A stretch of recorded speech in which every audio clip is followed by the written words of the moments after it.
right, welcome back to the party, everybody. I am your host, Lutch, aka the Indian Jesus, here to resurrect the second coming of common sense. Everybody hit that like and subscribe. You know I would do it for you, and let's party. Big shout out to the replay gang. Thank you so much for coming back to watch this, even though you missed the live party, guys. That is the best part. So make sure you are here every Monday, Wednesday, Friday, 8 p.m. Eastern, and sometimes whenever I feel like it. So hit that subscribe button, ring the bell, and you will never miss an Indian Jesus live party ever again. Let's also say thank you to mysickshirt.com. Whatever your persuasion, they got something for you. We got a nice new design here. And of course, it is the only place to get your very own, the Indian Jesus official merch. Only at mysickshirt.com. All right.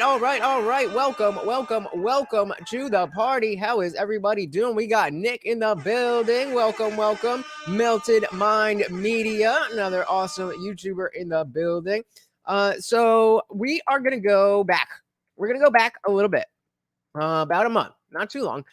Sitch and Adam, we're on with Krystal and Kyle from Krystal and Kyle Friends. In the poll we have running right now, we have they were having a wokeness debate, and so we have a running poll right now. Who will have the best debate moment? Will be Kyle Kulinski going from Kyle Kulinski, Crystal Ball, PSA Sitch, or Adam Friended.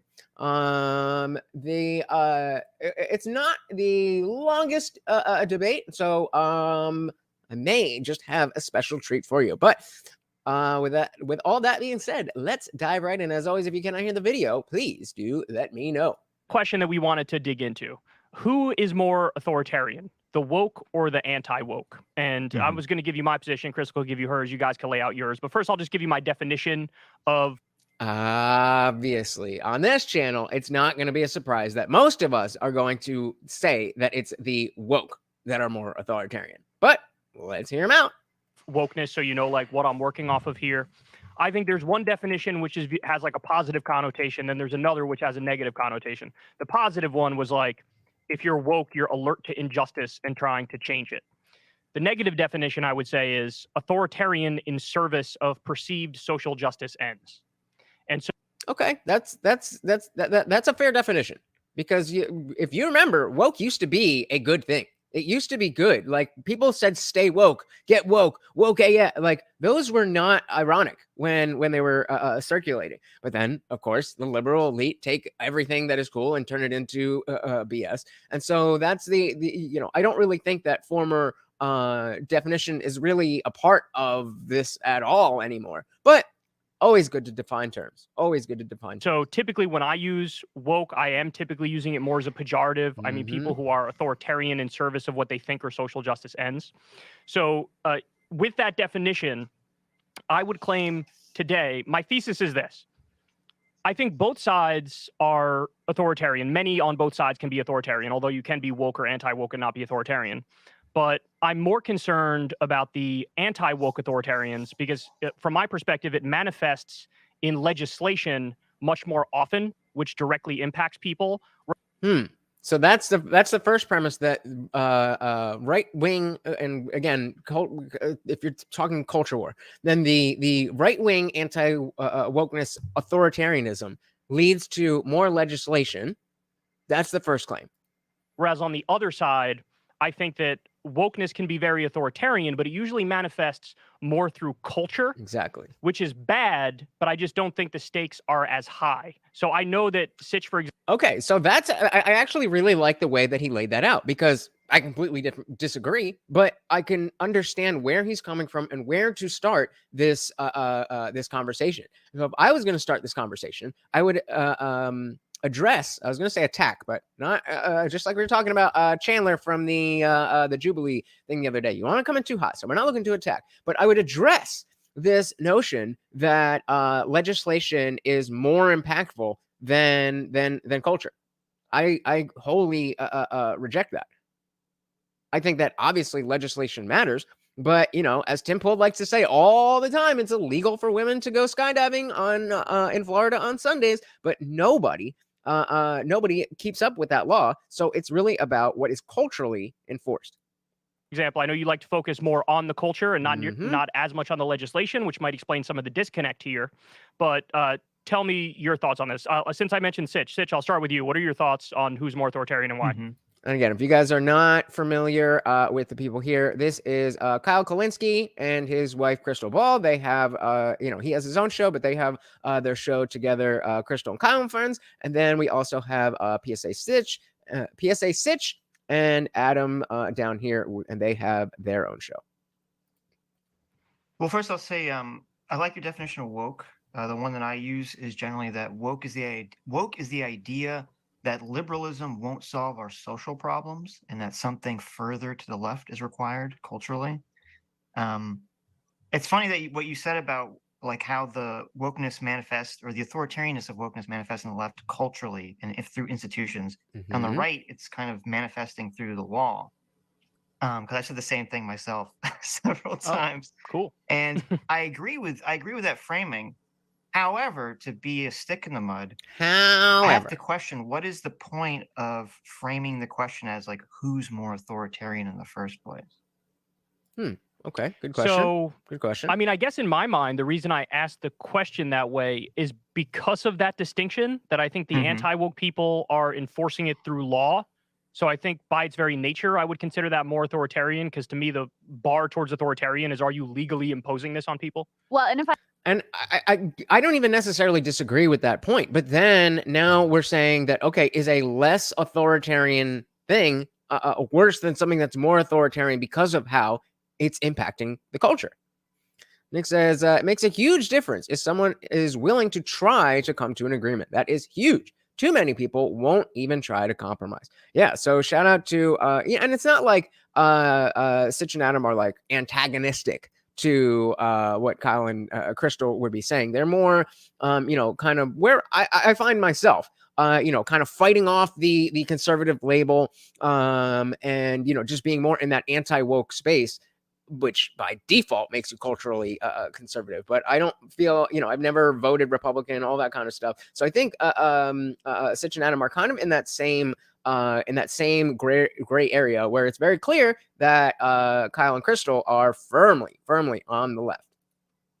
if I can chime in here, I mean, just in terms of my own personal journey with regards to my view on wokeness, I feel like there's been an arc where there has been huge overreach and more authoritarianism on the side of the quote unquote woke that has, led to a backlash that has led to even more authoritarian tactics from the anti-woke. And, people can hold whatever views they want to hold, good, bad, indifferent, and it's fine to have a spectrum of views that are out there, whether I agree with them or not. I hate when people do that. Like, well, anybody can have any opinion and they have to add every caveat in the world. And you see that more often from people on the left because of how authoritarian they are with the language. Maybe not legislatively, but they will come after you if you didn't make all the caveats that, well, are you saying that this? Are you saying that? It's frustrating. When it becomes a problem that we should care about as a democratic society, in my opinion, is when it goes from a view I'm advocating for something I'm going to use authoritarian tactics to achieve. So I think that's why the focus on, all right, who's leveraging more authoritarianism in service of their ideology at this point, that's why the question to me is relevant. Mm-hmm. Well, I agree with what you said completely, Krystal, about how the wokeness of the left is what's created the anti-woke right-wing backlash. Yeah, I mean, this is, that's not like we always talk about how the pendulum swings back and forth and back and forth, and that could almost be a chicken and egg type of question. And I would even push back that the religious right caused the desire for people to push back against that. But I absolutely do agree that it's the left wing, that the position that we're in, all the backlash that we're seeing from the right, the anti-woke rhetoric is reactive. Whereas the notion of you need to call me by my name, that's not reactive. That's proactive. Saying, hey, we are changing the society whether you like it or not. Especially the legal backlash that we're seeing in all these state legislatures. And I would just be cautious when we're kind of talking about this question, because I don't think it should be used like, oh, the right wing is more authoritarian with their anti-wokeness, so like they're the bad guys. That should be what should be focused on, when it should clearly, in my mind, if the left wokeness is what's creating the anti-woke authoritarian backlash in the law, both these things need to stop, essentially. Sure, but people are responsible for their own actions. Like the fact that someone did something that pisses you off doesn't mean like you're justified in becoming an authoritarian. Nobody said that. Shout out to Guam Tech. Welcome, welcome, welcome to the party. He's not saying that because the left-wing people did a thing that it's okay for people to be authoritarian on the right. What he's saying is explanatory, not not as an excuse or to condone what's gone on. We're just talking about how did we get here, what's happening, and already she's getting defensive about it. Well, no, it doesn't justify it like morally, but when we're talking about like how coalitions of power form, right? Mm-hmm. You know, and I think this is true for Trump. Not as much, like 100%, but definitely I think Trump was able to run and is definitely running now. And you see with DeSantis, though he's kind of floundering nationally, kind of trying to run on this energy that if the mainstream American, the normie, the undecided voter, if they're out there and they perceive that the left is lost its mind and is crazy, then they're just going to go to the right, and they might not perceive sort of the legal authoritarianism that we're talking about. Right. So again, what we're saying is that nobody's making excuses for anybody's bad behavior. We're trying to explain in a sociological way what is going on, what has caused this, what caused that. Yes, people made their own decisions, but we're talking about why they made those decisions, not whether or not they were the right decisions. And so to say that to switch it to a morality thing when it's about just explaining the observing what's going on is already a little bit underhanded, and I don't think she did it on purpose. She seems to be a good faith person. I don't follow her that closely, but I used to follow her and the show that she did with Sagar and Jetty, and she seems, like I said, to be a fairly good faith person, but you can tell that she's already, not engaging in a way that is as open as you would hope. So I want to get Adam in here in a second, but I just wanted to respond to what Krystal and Sitch said, because I actually slightly disagree with you when you said the wokeness from the right, or excuse me, the wokeness from the left led to the right-wing backlash. I actually don't totally agree with that. I think that the right has sort of hyper fixated on some extremes on the left, and then they just sort of act like it's the entire left. And so why do you think that is, Kyle?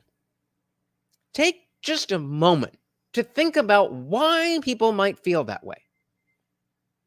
Is it because it's shoved in their faces? It's shoved in our faces at every turn, in everything, whether it's sports, whether it's food, whether it's anything. Maybe that's why there's a pushback. So then it leads to the backlash. So it's like they're perceiving it's the whole left going insane and being authoritarian. Again, I ask you why. And I'm not even saying that this is something that is specifically Kyle's fault, although he absolutely does contribute to it. But there are people who are very, very much on the fringes, and those voices get elevated. Those voices get co-signed by the normies. Whereas you don't see that on the right. You don't see a lot of, just average, normal MAGA people being like, yeah, QAnon. But you see a whole bunch of normie lefties talking about Black Lives Matter and how Antifa does this and punch a Nazi and all that kind of stuff. Yeah, Meltdown Media. So the loudest gear gets the squeaky wheel gets the grease. Yeah, I mean, there's a reason for this. And so while Krystal is ready to assign blame and play the morality game, it's fair that, hey, shout out to Guam Tech. Good stuff. While they are, while she's trying to already turn this into, well, that's not our fault. It kind of is your fault based on what your boyfriend, your husband is saying right now. And hyper focusing on social justice stuff, but really they're just nitpicking like 5% of something and acting like it's 100% of the left, and that's what then leads to. So it could be a backlash, but I think it's mostly sort of like delusional in a sense that it's like as big a problem as they say it is. Well, I don't even necessarily disagree with that.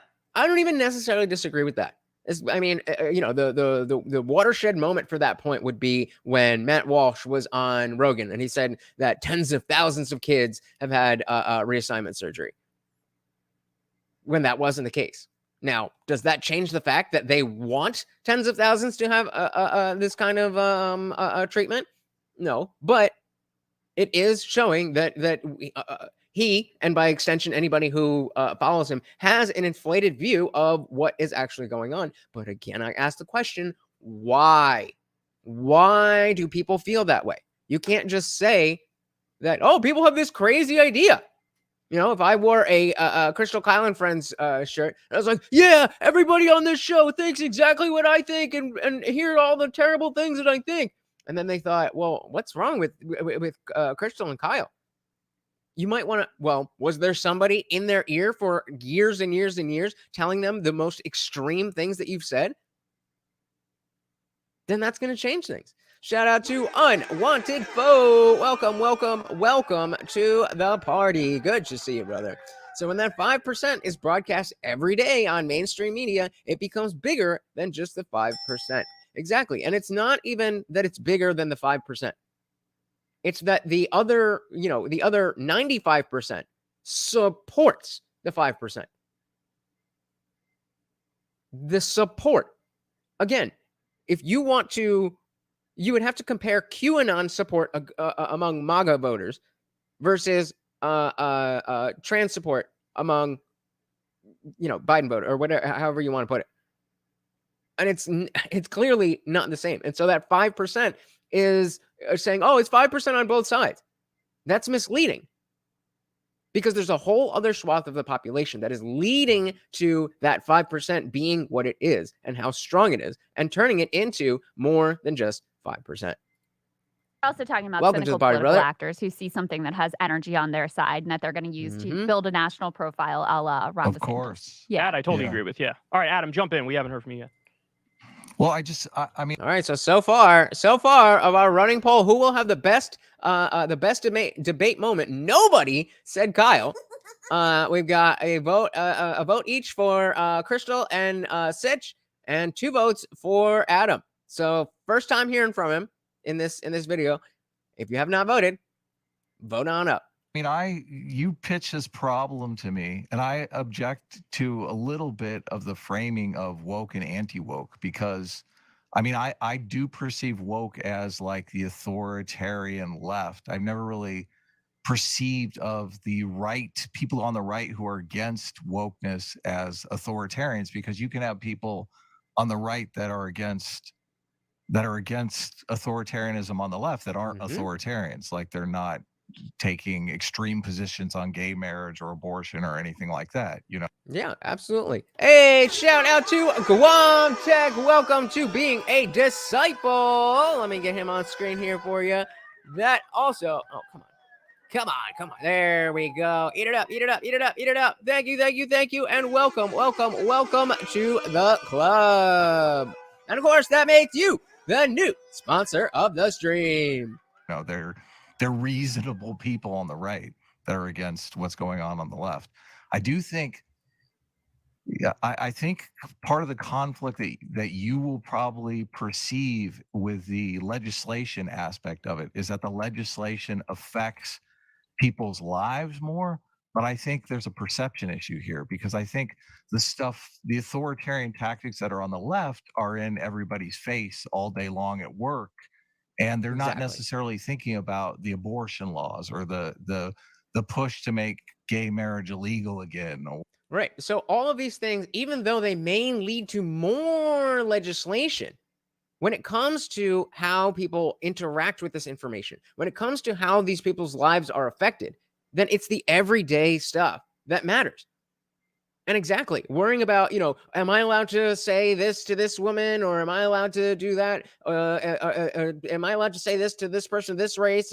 All that stuff is way, way, way more relevant than, the average person, and whether or not they're going to get an abortion this week, or whether or not they are going to get gay married this week. Not to say that they are not important issues, but they have a more stark effect on the average person.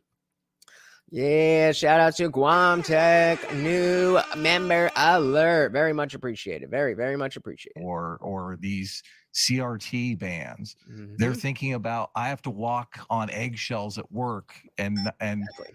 completely censor myself because I might offend somebody, or some grievance archaeologist might come along and dig up something I said on the internet 10 years ago and try to get me fired. So it's a much more tangible thing for people in their daily lives. And I think that's why a lot of times there's this big push against left-wing authoritarianism that is more present, even though you might say that it's more, it's not as Cultural. important. And that's exactly, perfectly said. That's even though you might say it's not as important, I would disagree, because I think that more people are being affected on a day-to-day basis on a personal level by what how they feel about how they can behave at work versus how they what the bigger laws are that they were talking about. And again, it's not saying that these extortion laws are not important. It's not saying the economy is not important. But these things play out and affect a lot of people. Yeah, you guys seem to enjoy that one. I guess okay, so we're Krystal and Adam are now tied at 40%. Socially Hit the or poll. legislatively. So basically, to sum up your argument, and correct me if I'm wrong, the argument is sort of like culture, in your opinion, supersedes legislation because it seemingly affects more people because culture affects everybody, whereas legislation might affect small pockets of people. Hey, that is how you steal, man. That is how you steal, man. Well done. Well done. Because he, was not super concise. Obviously they're having conversations, so he's having it off the top of his head. And sounds like Kyle's going to disagree. But before he does that, what does he do? He lays out exactly what Adam's argument was, so that nobody's confused. Nobody is trying to dunk on anybody. Nobody's trying to win an argument.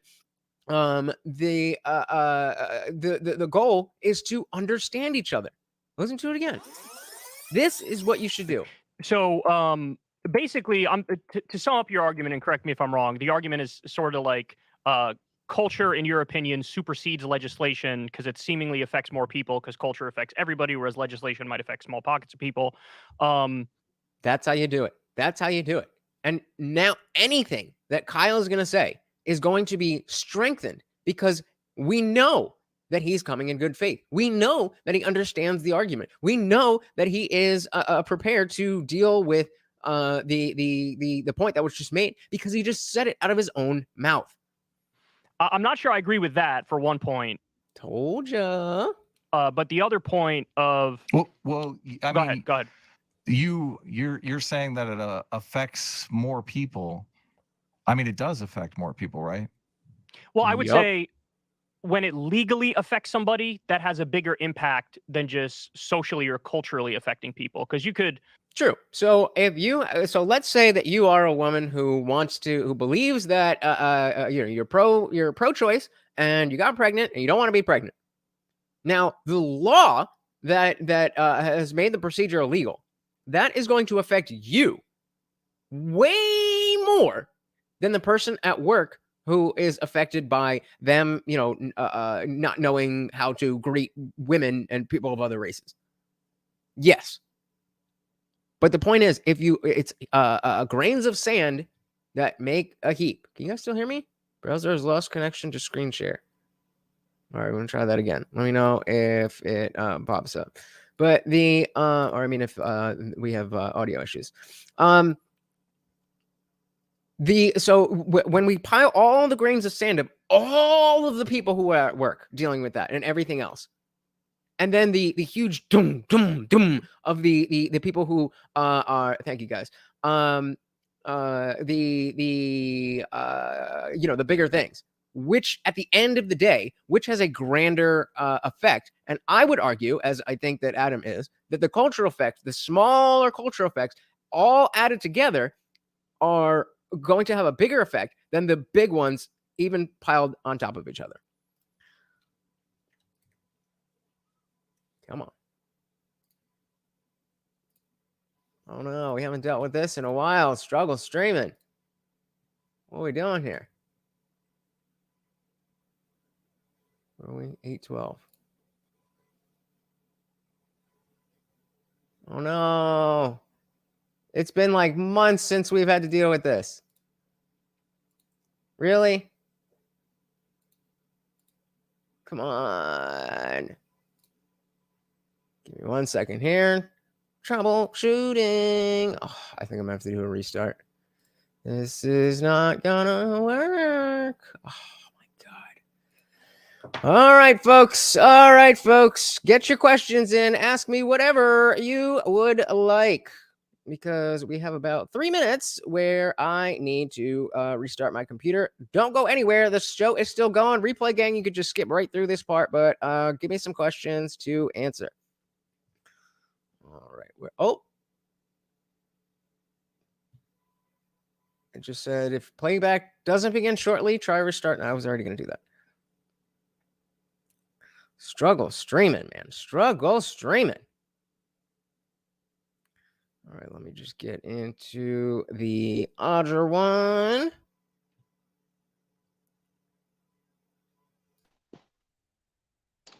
Boom. All right, where are we?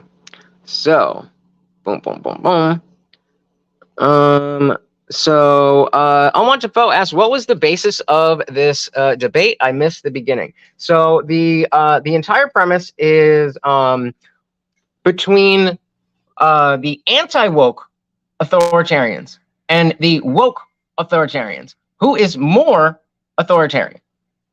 And I mean, I think it's pretty obvious that it's the left, but Krystal and Kyle are the ones who presented this question. So I have to imagine that they have a conclusion, a hypothesis as to why it's the anti-woke people who are more authoritarian. But that is what they are talking about.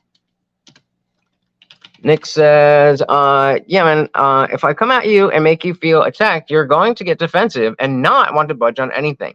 We're all like that. You have to have a conversation or discussion, not arguments. How was my day? My day was not half bad. I caught up on, I've been behind on YouTube and stuff, so I caught up on the last few days of that. And got some videos edited for you guys that I'm sure that you are going to love. All right, popping back in here. All right. Now I got to get everything else open again, but give me one shaking here. We should be able to do that and that. Very much appreciate you guys sticking around here. Somebody that has a... Okay. All right. All right. So I'm going to back this up a sec. Just, you're saying... But the other point of... Well, I mean, go ahead. You're saying that it affects more people. I mean, it does affect more people, right? Well, I would say when it legally affects somebody, that has a bigger impact than just socially or culturally affecting people. Because you could, feel bad about somebody going on a cancel culture crusade against you online, and that can suck. And I don't want to downplay that. But I think it's a lot worse when you talk about legislation going after people in a way where you used to be able to take an abortion pill in state X, and now you can't take an abortion pill in state X. Right. But look, to your numbers that's only point, gonna matter if... Yeah, and so that's the point that I was making, is that you have to measure the totality of those things together, which he just seems to be looking at individual basis. That it might be hard if you have to deal with this, but what about this big thing? And he just steelman the position. So I'm not really seeing how that changes. Unwanted Foe said, more is interesting. I would say the woke are more successfully authoritarian than the right. Agreed there. Utilizing emotions against people is a powerful approach. Yep. Nick said, I think that worked. It's going to take more than a computer glitch to make us abandon you, brother. That's why I love you guys. That's why I love you guys. If you need an abortion or in a situation that's where true, you but might need an abortion. That's not the only issue where I would say the anti-woke people have become authoritarian. So like I broke this down into a number of different issues. So like book bans. I told you he had a whole thing ready to go. So I just heard book burning, which we all know never happened. But I think Adam and Sitch are gonna be able to handle that. I have a feeling. I broke this down into a number of different issues. So like book bans is one thing. We could discuss that. I think there's a lot of book banning coming from the anti-woke right. Is there no LGBTQ restrictions, we can get into that if you want, where there's a lot of that coming from the right. There's even protest restrictions in a lot of red states where they're cracking down on free protests in the wake of George Floyd, where there were some riots, but they do these bills that are overreaching where it goes after protests too. You brought up restrictions when it comes to abortion. I think that's a fair thing to bring up too. I even think things like the drug war, which are, I think it's an authoritarian thing to lock somebody up for putting something in their body when they're not hurting anybody else. I think that also affects that, that sort of led to mass incarceration. True. And as Unwanted Post said, it's unsurprising that Kyle Steelman and then completely whiffed it anyway. Like, you were listening. You understood. What happened? Kyle gonna be Kyle. Gontex, conservatives own you on paper. Wokies own you in your mind and in your feelings. That is terrifying. Which impacts a lot of people. So, look, I take your point in the sense that culturally, almost by definition, it will affect like everybody, right? And legislatively, maybe it doesn't. I guess my point is, even though it might be smaller numerically, I think it's like quantitatively a bigger impact. You understand what I'm saying? Okay, but did you do any type of study? Did you do any type of survey to back that up? Or is that just what you think? Because obviously, if everybody is just looking at it from their own epistemic bubble, even if it's not an echo chamber, you're still going to see the things that are fed to you. So you're going to see the worst of the conservative culture war, and we're going to see the worst of the liberal culture war. That's the exact point that you just made. So if you're not basing this on anything but your own subjective position, then it's just like, okay, well, I think this, and you think that, and okay. Or qualitatively, my bad. Qualitatively, a bigger impact. I think it's just a tougher sell politically, obviously. And I think that's why the right is gaining ground on these issues legislatively, because they're able to do it, behind the perception of the general public. I want to say before we move forward, I'm pro-choice. Like I'm not against limiting abortion. Hey, shout out to Joe Wilson. Welcome to the party. Said to Melted Mind Media, leftists burn books that are critical of their positions, and the right burn books that push depravity. I mean, that would be redeeming, but we don't even do that. We just say, can we please take them out of the schools? You can get them on Amazon. You can get it at Barnes & Noble. Just don't serve it up to them at the front of the child's school library, please. Crazy, right? Crazy. Welcome to the party, Joe. Good to see ya. I'm pro-gay marriage. So on those issues, I am definitely on your side. But I do think that there are people on the right that are, in favor of those things as well, that are not necessarily against them. I think it's like a far right thing that they want to ban all abortion and re-ban gay marriage and stuff like that. But yeah, let's do. All right, so let's end this poll here. I need one more. I need one more vote, and I got a good poll for you guys. Give me one more vote so we can have a winner, or everybody's gonna tie. And then I have another poll for you, because what I really am interested in is how many of you are against. Let's just do this. Put a 1 in the chat if you are against. Not if you don't care, but if you want gay marriage to not be legal. Put a 1 in the chat. Gromtex just saying, just don't cut my kids' junk off, aka gender affirming care. Yeah, just keep P-Hub content away from kids, please, aka book burning, aka don't say gay bill. Yep. So is that nobody wants gay marriage to be gotten rid of. Nobody has an issue with gay people getting married. Didn't think so. Exactly. Didn't think so.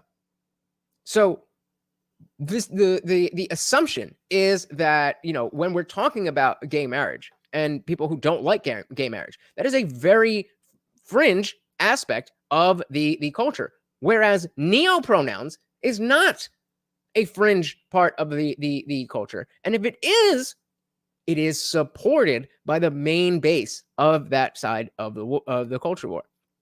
Joe Wilson said it was none of the government's business what two consenting adults do behind closed doors. Bingo. And I think that's what most of us, even the you know, the more Christian or let me just say more religious people, I think that's still generally what you believe politically. I think that and for most of you who believe that gay marriage is a sin, that you would prefer that people not do it, but you have no desire to get in. You almost heard where I was going there, but you have no idea. You have no desire to stop people from doing it. You just think that it's a better way to live to not do it. And I think that's really as far as it goes for the average person. Other than that, then you know, this is just it's not a one-to-one comparison. All right, so amazingly, who will have the best debate moment? Again, replay gang, before I read it up, let me know in the comments below. We had Kyle Kulinski coming in, eking out the win. Very, very interesting. I will be looking out for that. So let's do this. All right, I'm gonna play. I gotta figure this out. So let's just play a little favor of those things, that there are people on the right that are, you know, in favor of those things as well, that are not necessarily against them. I think it's like a far right thing that they want to ban all abortion and re-ban gay marriage and stuff like that. But I'll let you guys continue. I think that's true. And I mean, the polling bears that out. But mostly what we're talking about is what's happening at the Republican elite level, where they're in positions of power to, you know, make laws and enforce them and all the rest.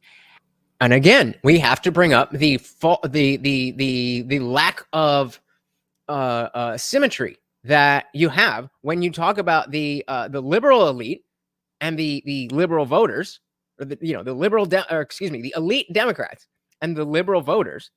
They're ideologically, there's a lot of that same stuff there. Whereas you get the Republican elites and the average conservative voter, there's a lot of different things going on there, especially when we're talking about the cultural effects, which we've all agreed that the fringe aspects of that side are not supported by the majority. Mountain Mia said Kyle has had the worst. Yeah, that's why I'm surprised. But hey, maybe he's gonna bring it back. Nick says you can be with who you want. It's not my place to judge. Doesn't bother me. I've been friends with plenty of gay people, and they were all cool. Yeah, I mean, there's cool people. There's cool gay people. There's gay people who are losers. They're just people. And I think what you're saying assumes that there isn't an aspiration, at least on the right, to not only have sort of authoritarian legislation that are we about to ring the projection bell? Is quote unquote anti-woke, but they also want the culture. I mean, it's not that they want like free and fair exchange of ideas. They're projection. Everybody take a drink for projection. That is exactly the opposite. That is exactly the opposite of what the cultural right wants. We do want a free and fair exchange of ideas. It is y'all who want to tamper speech so that cannot happen. What are you talking about? Authoritarian, an aspiration, at least on the right, to not only have sort of authoritarian legislation that is quote unquote anti-woke, but they also want the culture. I mean, it's not that they want like free and fair exchange of ideas. How dare you? Shout out to Martian Overlord. Welcome to the party. Said cultures belong in test tubes and petri dishes. If only, my friend. If only. There is an overt effort to, no, we want to be the ones to police the language and police the culture and what people are allowed to say and what sort of dissent they're allowed to have. So I'll give. Says the people who talk about misgendering and dead naming and neo-pronouns. What are you talking about? you a perfect example. You probably saw this. Yes, please. Good. Good. Okay, great. This is the maybe I am too biased to see it. So give me an example.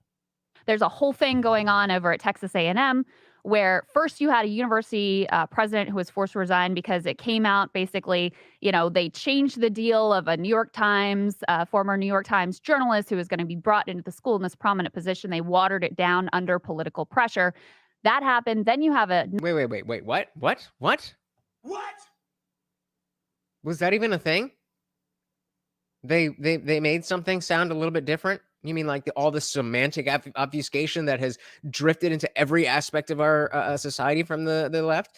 Unwanted Fellow said maybe she's upset that they can't share free and fair ideas of P-Hub content with children. That's the only stretch I can see.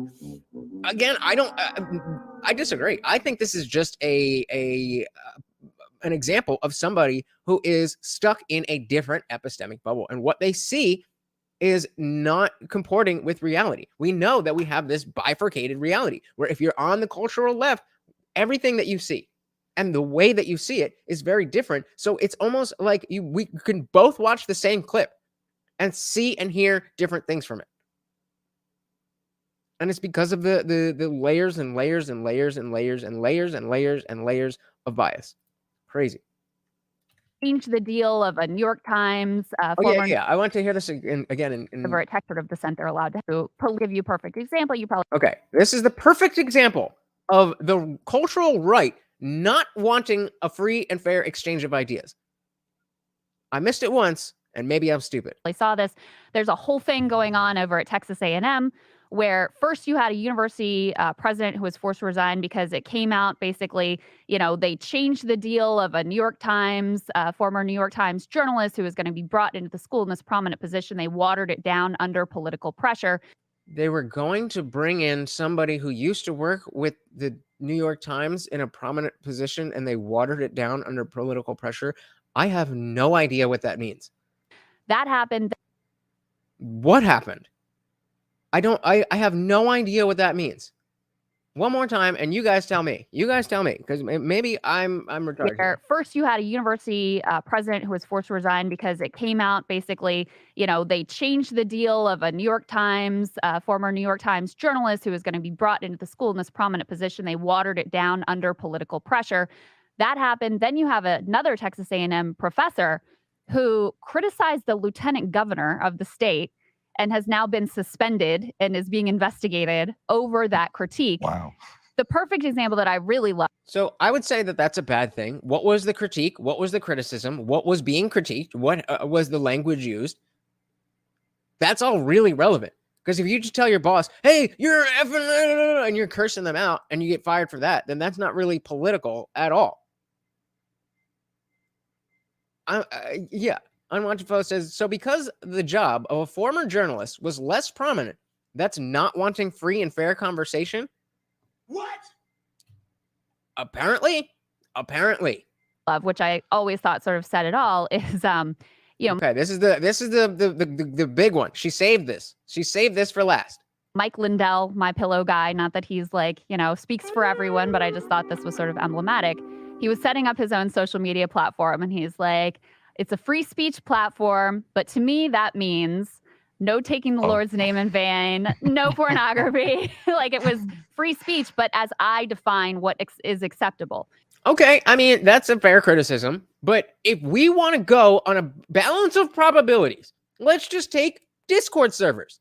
Let's take all the YouTubers, all the political YouTubers, and throw Twitch and Kick and all of them in there as well. Of all the people who are on the right, and all the people who are on the left. You get the aggregate. Which side is going to have more of unfettered free speech? And which side is going to be more talking about, you can't say this, you can't say that racism, that's racist, that's transphobic, that's ableist, that's fatphobic, you're just pulling this out of your ass. Krystal. So I think there's an assumption in what you said that there isn't also the goal, and that goal is being fulfilled now, to also take control of the culture in a very similar sort of authoritarian fashion. I mean, okay, fine. If you want to say that having standards as to what we think is reasonable, and not putting that to the legislation. Not saying that you can't, you should be arrested for taking the Lord's name in vain, but that Mike Lindell just doesn't want that part of his community. If that's what we're calling authoritarian, then yes, the right has had, in a reactive way, have to become a little bit more authoritarian because of the level of authoritarianism that has come from the left. It's the fact that you're pushing all of this in our faces. We're over here just trying to be like, all right, you want to do that? Cool. You want to do that? Cool. You want to do that? Cool. I just want to do this. Like, no, you can't do that because that's racist. So now it's caused, like we said in the beginning, a pushback. Well, I think the way that I see these power struggles work is that at all times, guys, can you do me a huge favor? Helps out the channel so much. Just hit that like button. If you're not already, hit that subscribe. Thank you, thank you, thank you. there's always extremists in every interest group and everyone on the left and the right. They're always constantly trying to pull society in their direction. Mhm. But something environmentally has to occur that allows that energy to kind of reach into the mainstream and then allow the mainstream to go in that direction. Mhm. Well So, said. like, there's always going to be, the people, the far right people who do want to bring the theocracy or, whatever it is they want to bring into America. And they're always pulling. And then I look at it like, well, what's allowing that energy to suddenly like sink its hooks into the consciousness of the mainstream American? What is causing that to sink its hooks into the consciousness of mainstream America? Maybe it's the debauchery that we see. And because our language and our society has not evolved to the point where we can understand morality without religion, then all people see is, okay, y'all need Jesus, y'all need God, y'all need this, y'all need this religion, that religion. Makes sense, doesn't it? And I think, in my opinion, the reason that the right is able to do this, I agree that this is done cynically. There's a big problem right now with the right where, economically, the right-wing populist and the right-wing neocons don't agree on a lot of issues. Mhm. And so Right. that is part of why, like, it's perfect for them. It's actually perfect for them to fixate on wokeness and social issues because that's where there's an agreement. And if Right. we lived in like a True. hypothetical world where wokeness didn't exist, it didn't come about in like 2014-ish, I don't know what the Republican Party would be doing right now at all. Right. I have no Facts. clue. Facts.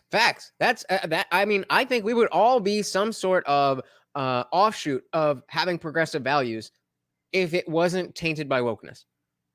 Because I think that eventually a society very likely does need to adapt more of these progressive values. We're just not there yet.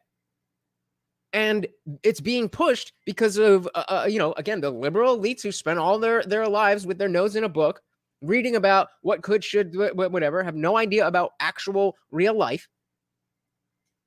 And then, yes, maybe in 100 years, when we talk, we've talked about how, like, when truckers are automated out of existence and everything, well, then maybe UBI starts to become a little bit more of a reasonable conversation. I'm open to that. But right now, that's not the case. So what are we talking about?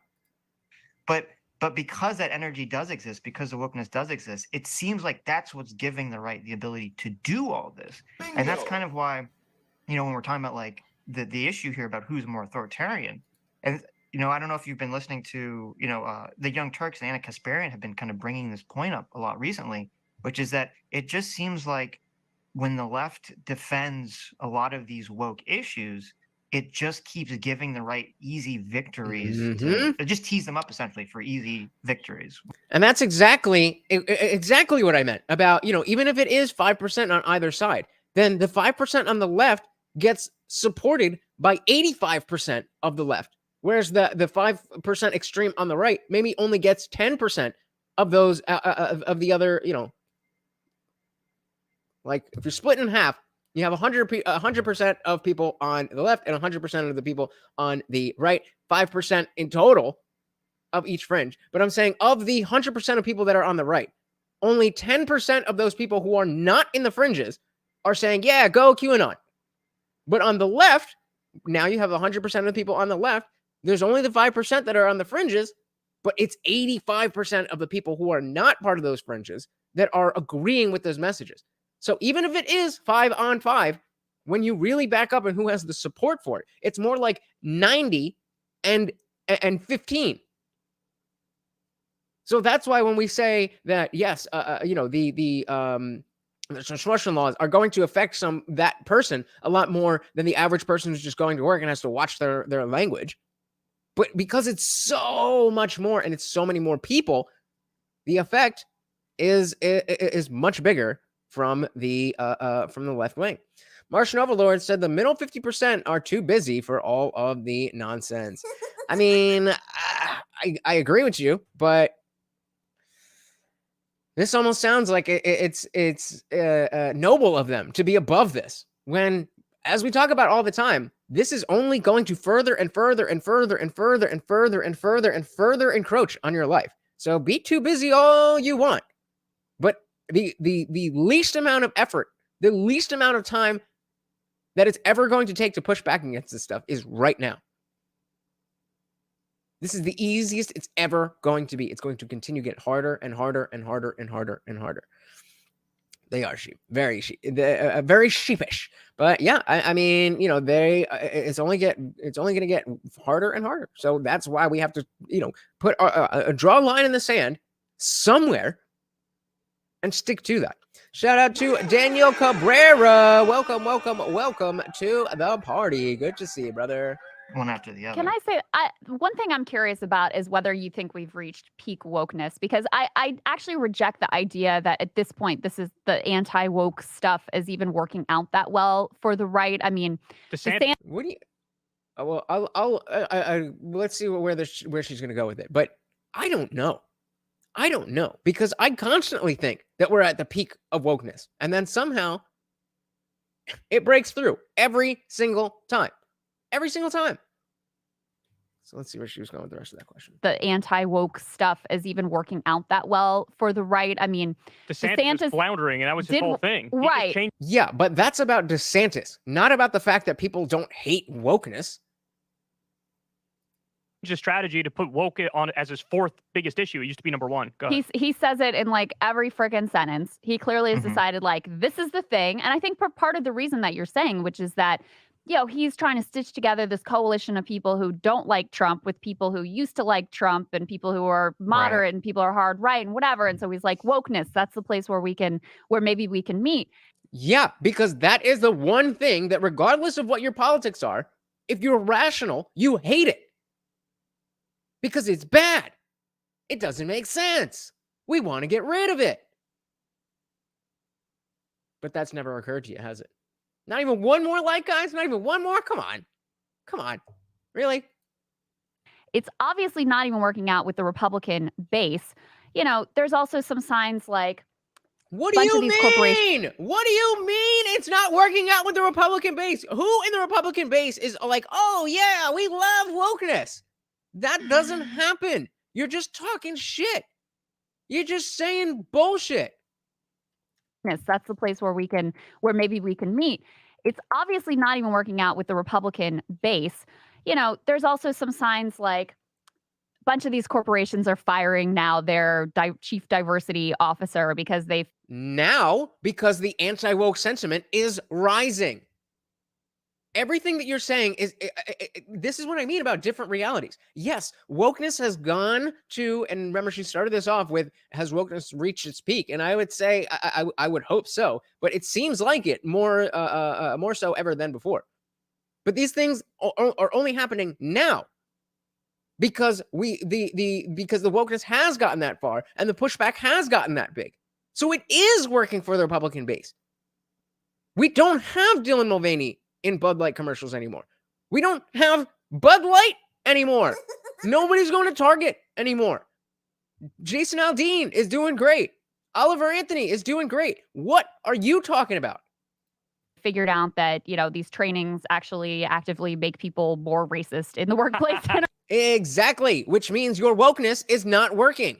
Not working out, and the whole thing is just a damn grift. So you've got that. You also have on the electoral side, it just doesn't seem to have the juice that the Republican Party seemed to think that it was going to. I mean, 2022, there was a lot of money that was spent on like anti-trans, anti-CRT, et cetera. It obviously didn't work out for them. And then, as I was saying with the Ron DeSantis stuff. So do you think? Okay, so maybe she's saying that the rhinos trying to latch on to this anti-wokeness is not working.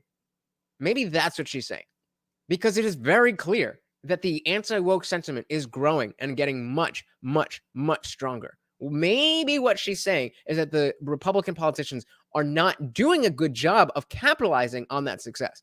But if she's saying that anti-wokeness is not working, you better wake up, sweetie. You better wake up. Quantek said more money spent on pro-LGBT and prep teams stuff. Yeah, we don't need any more of that. None.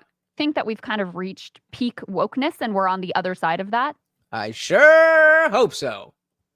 Well, I think we definitely reached, I think the peak wokeness of like when the things were the wokest has already passed. There, because it does seem like not just the Republicans are pushing back. It does seem like a lot of people are just getting tired of dealing with wokeness, which, you know, to me, that's a great thing. So yeah, we could be reaching that point already. So going forward, it might be less and less advantageous for Republicans to use these issues. But with DeSantis, I'm skeptical that him having problems nationally has anything to do with the wokeness. I think it's funny. I said this from like day one. I said, you know, DeSantis has the charisma of wet cardboard. I just don't perceive him like being able to go on a national stage and really get energy, especially when, you know, he's going up against Trump, which, you know, if you love or hate Trump, you have to acknowledge that he's very charismatic. He has a lot of energy, you know, behind him. And I just, he's got big riz, okay? Biggest riz you've ever seen. Can't see a world in which how DeSantis can stand up to Trump in that arena. So let me jump in here because there's a bunch of interesting things I want to respond to. So I think there. Hey, shout out to Jay. Welcome to the party, brother. Good to see ya. Guantex is tired of it and voting with our dollars to push out a popular culture. Yeah, that's why. If the only thing that makes sense is if she's talking about the actual politicians and not the base. But she said it's not working with the Republican base. So I don't know what she could possibly mean by that or think. Like, what? There's some level of like default anti-wokeness that every reasonable person sort of has. Right? That's literally what I just said. That's exactly why all of the people who are anti-woke are you know, coming together and agreeing on this, because it's just like, I don't know, child abuse. It's a thing that we can all rally around. So if child abuse was rampant in our society, I'm pretty sure you'd see a big conglomerate of people with different political ideologies coming together to say, hey, we want to stop this. Oh, no, wait a minute. Child abuse and gender affirming care, they're the same thing, right? Oh, so yeah. Right. So to give a couple examples of this is they had polled the term Latinx to see if people are like it, don't like it, use it, don't use it, whatever. It was like under 10%. I don't remember the exact number, 9%, 6%, 3%. It was something like that. Nobody's buying the Latinx stuff. So that's like a default, like when people are like, just don't change our language colossally overnight and pretend like it's some like crusade for morality. Because it's. And then also treat us like the people who maybe didn't even know that you decided unilaterally that was change, that you are morally superior because you knew that. It's not. Stop it. There's also, what was the other example I wanted to give? Defund the police. Defund the police polls at like 18% or something like that. Because I think the default perspective for most Americans is like, well, of course we need police. So if you say defund the police, regardless of what point you think you might be making, it sounds like I want to abolish the police and have no police.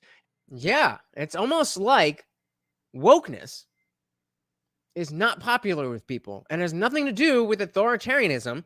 It just has to do with the way people want to live. And people just aren't on board with that. So I think there's like a default anti-wokeness, but I think the problem with DeSantis and many on the right who are— hit that like, guys, please. It helps out so much. It is free. It takes 2 seconds. It's right there. Just pop it and then you're done. I promise. Or on this like anti-woke crusade is that they've started overreaching colossally to the point where they are using the legislation that I talked about before, which is actually authoritarian, which mirrors the tactics of many on the woke side. So, you know, what was the example? Ron DeSantis is currently waging a lawsuit against Bud Light over the ad with Dylan Mulvaney. Yeah. So you have a trans person in an ad and you want to wage a lawsuit over this? Like, yes. When you are selling alcohol to minors, that is something that needs to be addressed. Yes. You can try to minimize it and act like it was just about the can, and you can pretend that it wasn't about the actual advertisements. But yes. That strikes me as those shrieking social justice warriors online with the blue hair and the septum ring in 2012 who were telling you, don't do this, you can't do that, stop doing this. It's like Ron DeSantis has become that person, but on the right.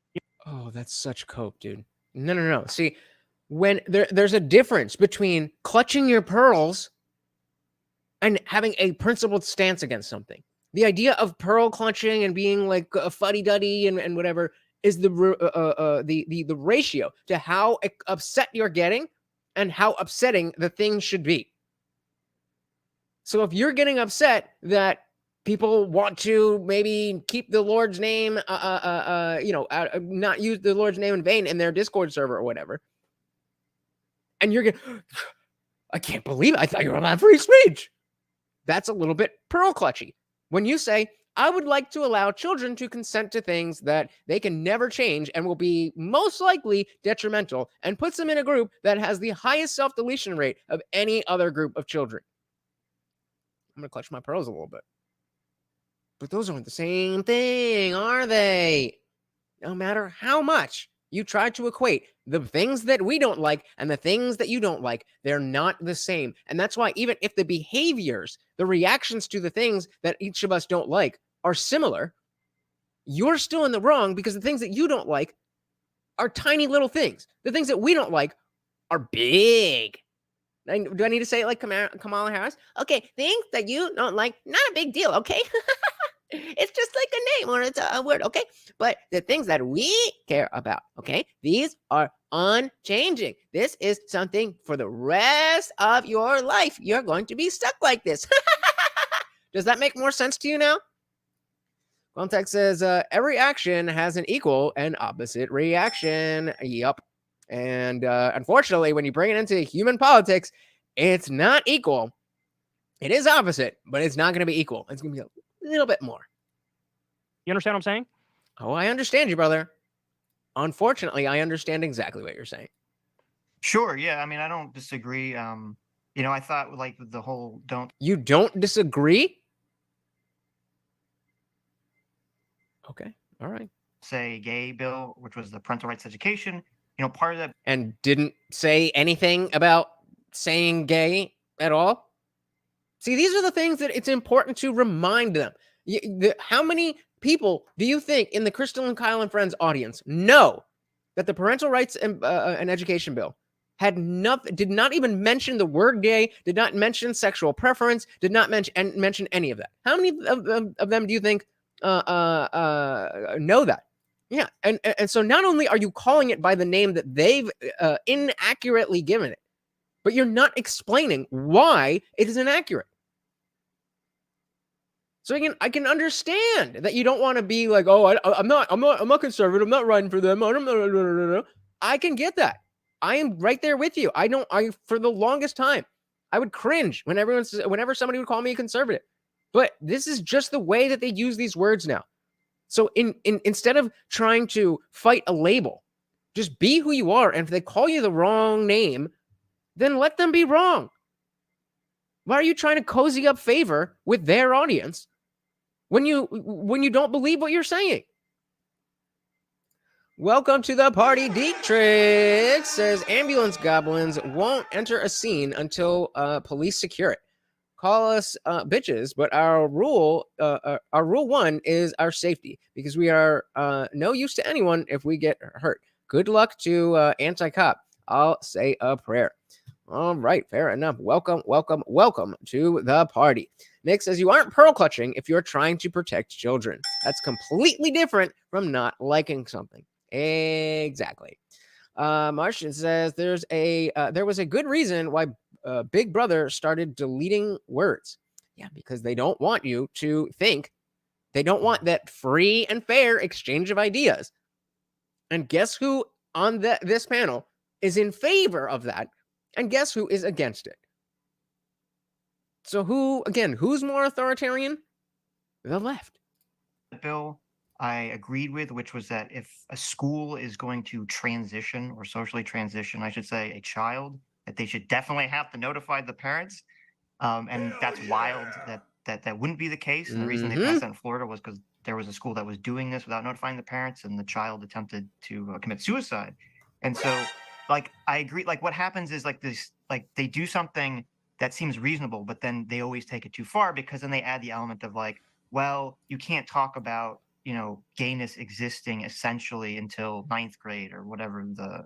So he said something important there, that they usually have the right intentions, but they always take it too far. They always take it too far. There's no desire for common ground, for middle ground, for compromise. It's just take whatever I can get. I'm going to push this as far as I can get it. And so, yes, when there is a more authoritarian pushback from people who don't like what you are trying to push in an authoritative way, an authoritarian way, rather, then yeah, to you, it's like, oh, well, why are you being so mean? We're just trying to push on you the exact right thing that we say is the right thing. Why are you pushing back against that? Just accept it, you bigot. The frame point is. So that seems to be the case in all politics. It's like, oh, you agree like with some piece of legislation, but then someone always takes it too far. But but just to go back a second for the peak wokeness, even though I think we have sort of gone past peak wokeness, I mean, it's still happening. It's still an issue. Like it was only a few months ago, I think that it was Uber, I believe, fired or suspended their DEI chief, not because they're like, oh, you're too woke. They fired the DEI chief, who I believe was Asian, because not woke enough? No way.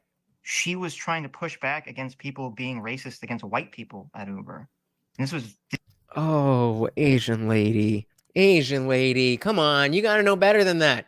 You're higher up than the whites, but you can only be higher up than the whites in the oppression hierarchy if you're talking to the whites, because you are higher than, according to them, because you are higher than all of them, then saying anything about race is bigoted. Don't you get it? They could say the exact same thing and it wouldn't be wrong. But because of your race, that's how your words are interpreted. And you wonder why there's an authoritarian pushback against what you're talking about. This year, only a few months ago. So these issues are still cropping up. And I think, to Adam's point, what he said earlier is that even if this legislation is, more, quote, authoritarian because it's a law, as opposed to someone being fired from their job or the cultural pressure, it's still the left version of it still is like in everyone's face, or in a lot of people's face at all times. Yeah, and I mean, that's unquestionable. Mother Media says, Sitch, we are not past the peak. I don't know, man. I don't know. I never would have thought before it actually happened that the Bud Light thing and the Target thing would have made waves at all. And 2-3 years ago, they wouldn't have, but they did. So I don't know if there is if it's like a tsunami where everything is receding, and then it's just going to be the tsunami coming after the recession, the calm before the storm. But I don't know. In context says that lady's the Asian face of white supremacy. Oh no! Yeah, well, that's what happens. That's what happens when you defend white people. You were good. You had the whole Stop Asian Hate thing. You could have played victim. That is the economy, to be a victim. You had it. And what did you choose to do? You gave away all of your wealth. That victim wealth. You gave it away for the whites. Man. Us POC non-black POCs, you gotta be aware of things. Melton mind me. You just jumped down, dude. All right. I know. Come on. But maybe come here.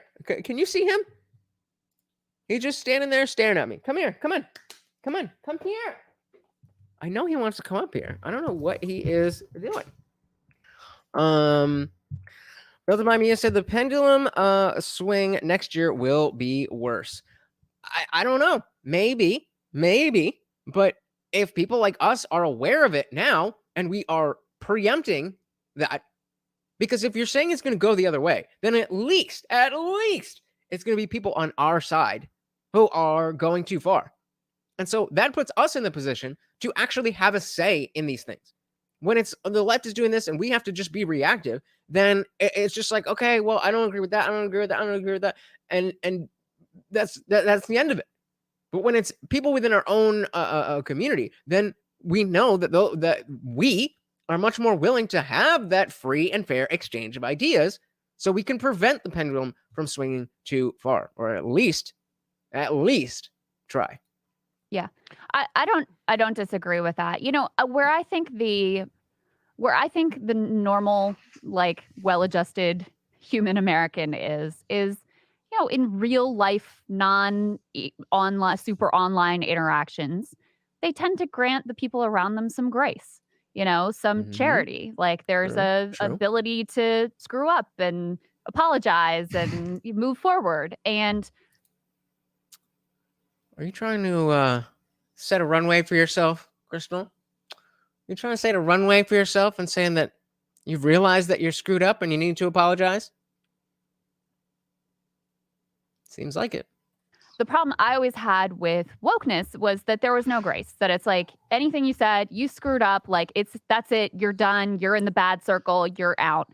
And as someone who's been a, you know, lifelong, like, liberal, progressive, leftist, whatever, wherever I was on my own political arc, like, that's a polar opposite of the way that I viewed the world. I always felt that people should be granted that charity, that there should be redemption. Even if you committed a heinous crime, I thought, you know, if you've paid your debt to society and you can reform yourself, I always believed in that vision of grace and charity. But now I do see the exact thing happening, you know, on the right that concerns me among my own side. And, like, I feel like the libs of this is a test. This is a test. I just put up a new poll. Would you be okay? So the last poll was, would you be okay with a 20-week short ban? And 62% of you said no. This is a test to see if you're listening to what I'm telling you right now. Think about that as you're answering. This is the new one is, would you be okay with any level of legal censorship? TikTok account is the perfect example of this, because you're talking about cancellation coming from the quote unquote left, of like getting people fired and digging up their old social media, etc. Like, that's what that whole account is dedicated to. No, that whole account is dedicated to showing people as they are trying to present themselves. It's not editing anything. It's not adding anything. It is just showing the people as they are trying to show themselves, not candidly hiding behind a corner and saying, oh, see, that's what they're doing. No, they are pushing this out. They are recording this video 5, 6, 7 times to make sure that they get it exactly what they want. And then they put it up. Hey, shout out to Dustin. Welcome to the party. Good to see ya. Good to see ya. Finding someone who saying something that is weird or can be taken out of context to seem weird, hunting that person down, ruining their life, putting... Hit that like button on your way in, brother. Thank you. Did I miss this one? Guam said, I seriously hope we can all keep up the cancellation of wokeness. An animal usually fights the hardest when they're in their death throes, which is exactly what we're seeing. Keep up the heat. Love it. I love it. Exactly. Stay strong. Do not comply. It in front of as many people as you possibly can. Thank you. And it's not an accident that account has become like a huge success on the right at this moment. I mean, that is literally the same cancellation tactics that were so decried when they were used by people who were, you know, on the left, now being deployed by large and at this point powerful account on the right. Isn't the left, though, always separates cancel culture into cancel culture and what consequence culture? One of these things. Cancel culture and accountability culture. And I have I look at cancel culture as trying to cancel people over things that are, you know, untrue, basically digging up evidence of racism, sexism, or homophobia that's kind of on the line, borderline, and, you know, you dig into the person personally and you find out, well, this person's not really a racist or a sexist at all. They're just framing this person as a racist or a sexist to cancel them, which I think is completely different than kind of the libs of TikTok situation, where, you know, they're oftentimes looking at people who are in positions of power, like teachers and administrators, who are saying and doing things that Exactly. really are clearly this person's belief system. Absolutely. Absolutely. Like I just said, this is not some cult farming, deceptively edited anything. No, this is taking what people are putting out, what they want the world to see, and just reposting it. So how is that anything? How is that anything to even do with anything, except for the fact that it has brought awareness to the people who don't like it that it exists? Again, listen to his specifically talking about Libs of TikTok, but just any kind of channel that is going to do what Libs of TikTok does, and not talking about like on a channel like mine. I'm going to show you TikTok, and I'm going to give you my advice, and I'm going to tell you my thoughts, and I'm going to be against teachers grooming, almost said it, grooming children, and sure. So that's not what we're talking about. We're talking about specifically just reposting that type of content. Or often of TikTok situation where, you know, they're oftentimes looking at people who are in positions of power, like teachers and administrators, who are saying and doing things that really are clearly this person's belief system. You would have to do some type of mental gymnastics to assume that all the people that have been featured on Libs of TikTok just happen to have expressed something that can tangentially be connected to this other idea, this narrative that, you know, teachers are doing this, that. No, it is what it is.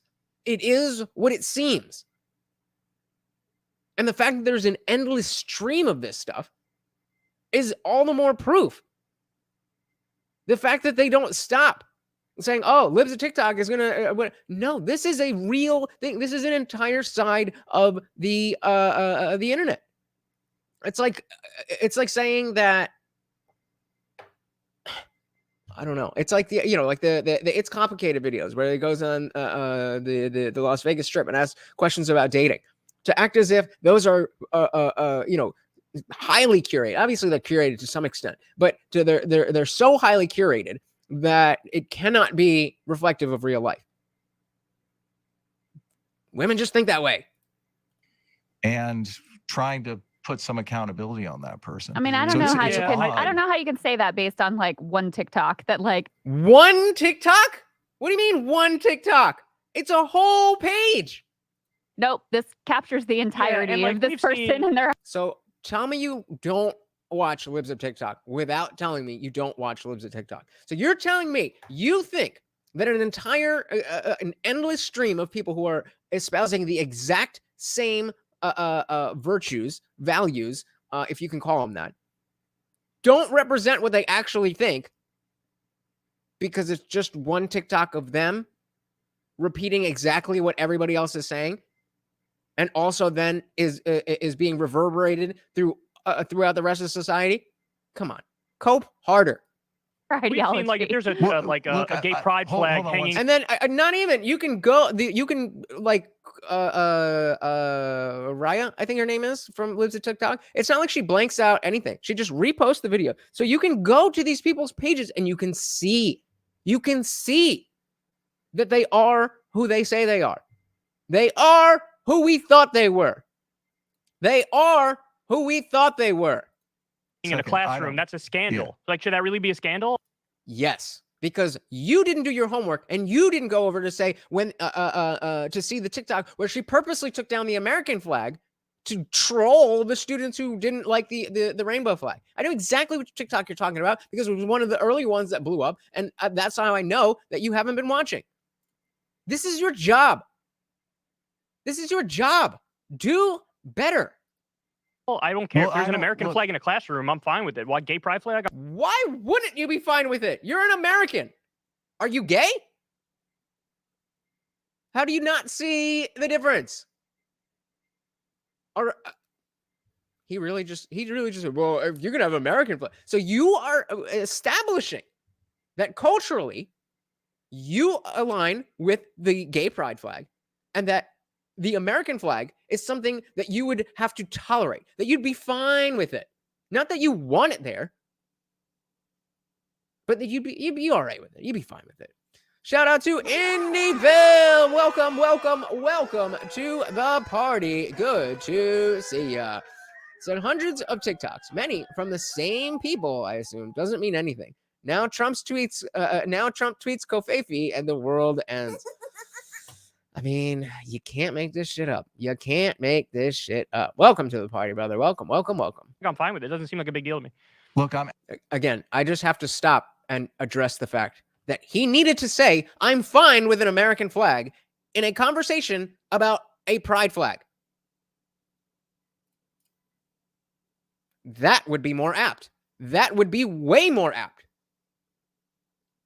And I wish they would be giving a little bit more pushback, Sitch and Adam.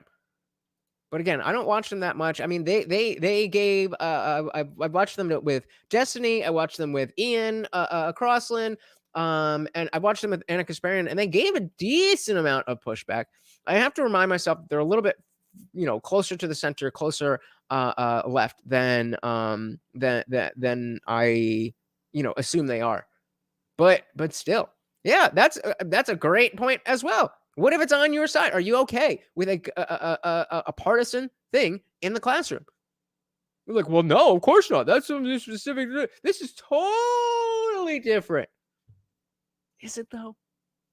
Is it though? I mean, I need to hear that again. I can't believe he said that.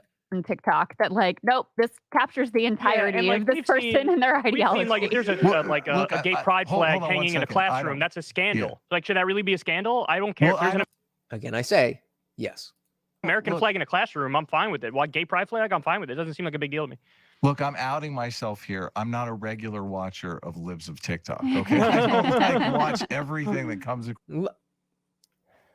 The smugness. Oh, okay. You're not that bad. You're not that bad that you actually watch Libs of TikTok. It's not like you would actually want to see what an entire swath of people are presenting themselves online to come after your children.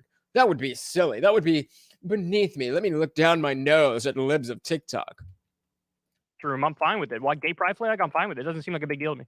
Look, I'm outing myself here. I'm not a regular watcher of Libs of TikTok. Okay, I don't watch everything that comes across Libs of TikTok. The few that I've seen, though, and they've actually dug into the people, you find out that the person is, they are who we thought they were.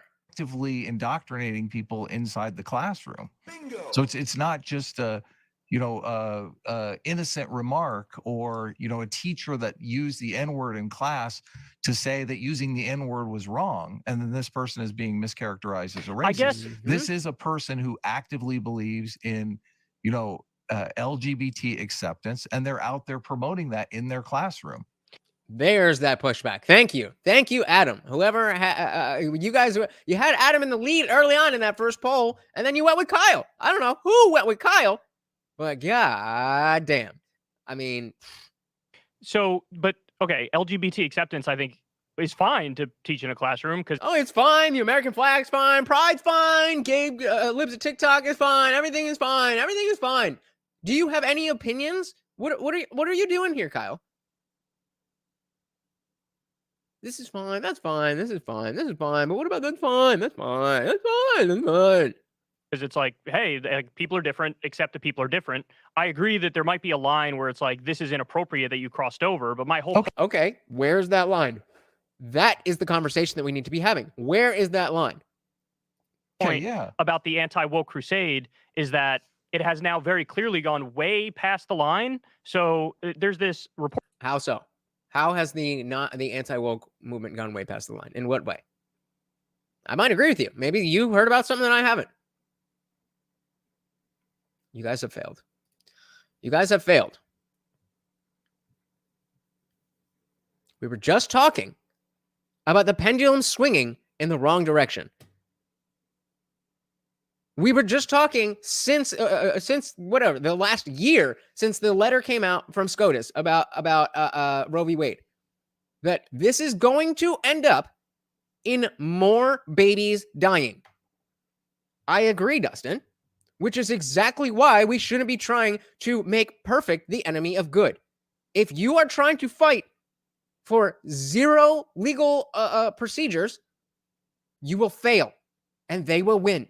And then in every state, it'll be 9 months. You fail. You fail. Just like they need to compromise, you need to compromise. Otherwise, the pendulum will swing the other way and stronger. And then what's going to happen? It's going to swing way back, stronger again the other way. Do you want to deal with a worse version of this? Then stop being exactly the same as this. You need to compromise in the same way. In the same way that most of you never, ever, ever, ever, ever, ever, ever will be willing to say that it's okay for a child to have surgery. They are the same way about abortion. So if we don't find a way to at least rhetorically find a middle ground, then we will all fail. We had a decent compromise. I agree. Killing babies is bad. One of the worst things that can happen. So do we want to wear that as a badge of honor that, well, I say that killing babies is bad? Or do you want to do what is actually going to help less babies be killed? Choice is yours. I know where I stand. Any Film says we should do a... What do you think I'm doing right now? No, we should do a live show. First, I don't want to say these things. But I agree with you. This will be fun, but I don't want to say that out loud. Report that comes out every couple of years, this PEN America report on book bans. And the book bans have been really skyrocketing, and I think it's a direct result of this sort of moral... Oh, really? The book bans have been skyrocketing. I would like you to name one book that has been banned. Oh, you can't? Because none of them have been banned? They've just been banned from schools? Just like Playboy has been since the advent of Playboy? This is what happens when you let them set the narrative. Glumtex says it's usually a fool who deals in absolutes. That seems to go double in politics. So far, comment of the night goes to Glumtex. Exactly. It is usually a fool. I set you guys up and I knew that you would fall for it. I knew that you would fall for it. Come on, guys. Come on. Do you honestly think that you're going to get a federal ban? What are you doing? You're fighting a losing battle. Pick a battle you can win. Panic. Coming from the I right. hate to interrupt. I hate to interrupt, but I object to the framing of this as a book ban when you're talking about a book that is available anywhere outside of the school library. Like, it's just saying that this material is a little bit too racy for a school library. So it's not. That's it. That's it. Nobody's saying we have to burn this book. Nobody's saying we have to take it out of circulation. All we're saying is that really? God. All we're saying is that let's take it out of the schools to protect the children. To protect the children. Any Film said, did you say a federal ban? I missed that part of the poll. Well, what do you think not having any level of legal abortion means? What do you think that means? If it's not a federal ban, then all I'm not even when I say federal ban, I just mean banned in every state. So I'm not even saying like from the federal government. I just mean in every state. Would you be okay with the question was, would you be okay with any level of legal abortion?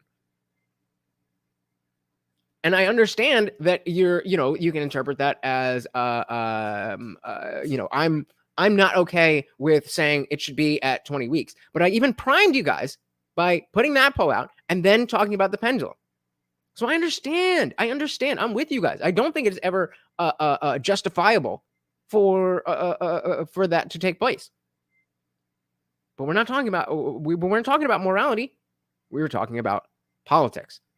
And again, I'm not saying like, oh, you guys are so stupid or anything. It was again, I framed these in a way specifically so that you have to think about it and interpret it in a different way. But this is the point. I don't want you guys to just immediately go to, yeah, that's the thing I don't like. Think about what that actually means. they're not banning the books by any means. Well, so here's my point, though. A lot of the stuff are not over any line whatsoever, and I can give you examples where you'd agree with that. I mean, if you want me to give you a couple examples here. Please do. All right. Who thinks that Kyle's actually going to have examples of, one, a book that's been banned, and two, a book that we agree should be in front of children? This is from The Hill in April. Quote, in an Ohio school district, officials recently intervened to prevent their children from hearing author James Tharp read his book, It's Okay to Be a Unicorn, during a school visit. Illustrated with bright colors and rainbows, the story is an imaginative jaunt about a unicorn pretending to be a horse who has to summon the courage to reveal his true identity. You going to play stupid? You're going to pretend this is about anything else? The book, ostensibly about accepting our true identities and not being afraid of standing out, was prohibited after a single parent complained that the book and author had a gay agenda. Sounds like it to me. Yeah, it doesn't say. And see the dad reading the fingers part of one of the books. I believe that was genderqueer. If not, this book is gay. And yeah, they escorted him out. They won't listen to it. As adults, sitting around having an official meeting about what should be done in the schools. But a child can take it out, and then the librarian will say, would you like the graphic novel version? After picking it up on the stand that's right in the front with their advertising. They say, look what's new this month. Look what's new this month. Genderqueer. Nick says, I worry that banning will cause some women to go back to throwing themselves down the stairs or things like that, because women have done things to cause a miscarriage for centuries. Now, see, that's the other side of this, is that I don't, come on, Morty, you cannot do this. Come on, come here. Up and down and up and down and up and down and up and down. This is the other side of it, that the fact that people are going to do things do illegal things that are bad is not a reason to not make them illegal. That's not a good reason. This is not a good reason. If, people will hire hitmen if we make murder illegal. That's not a reason to make murder legal.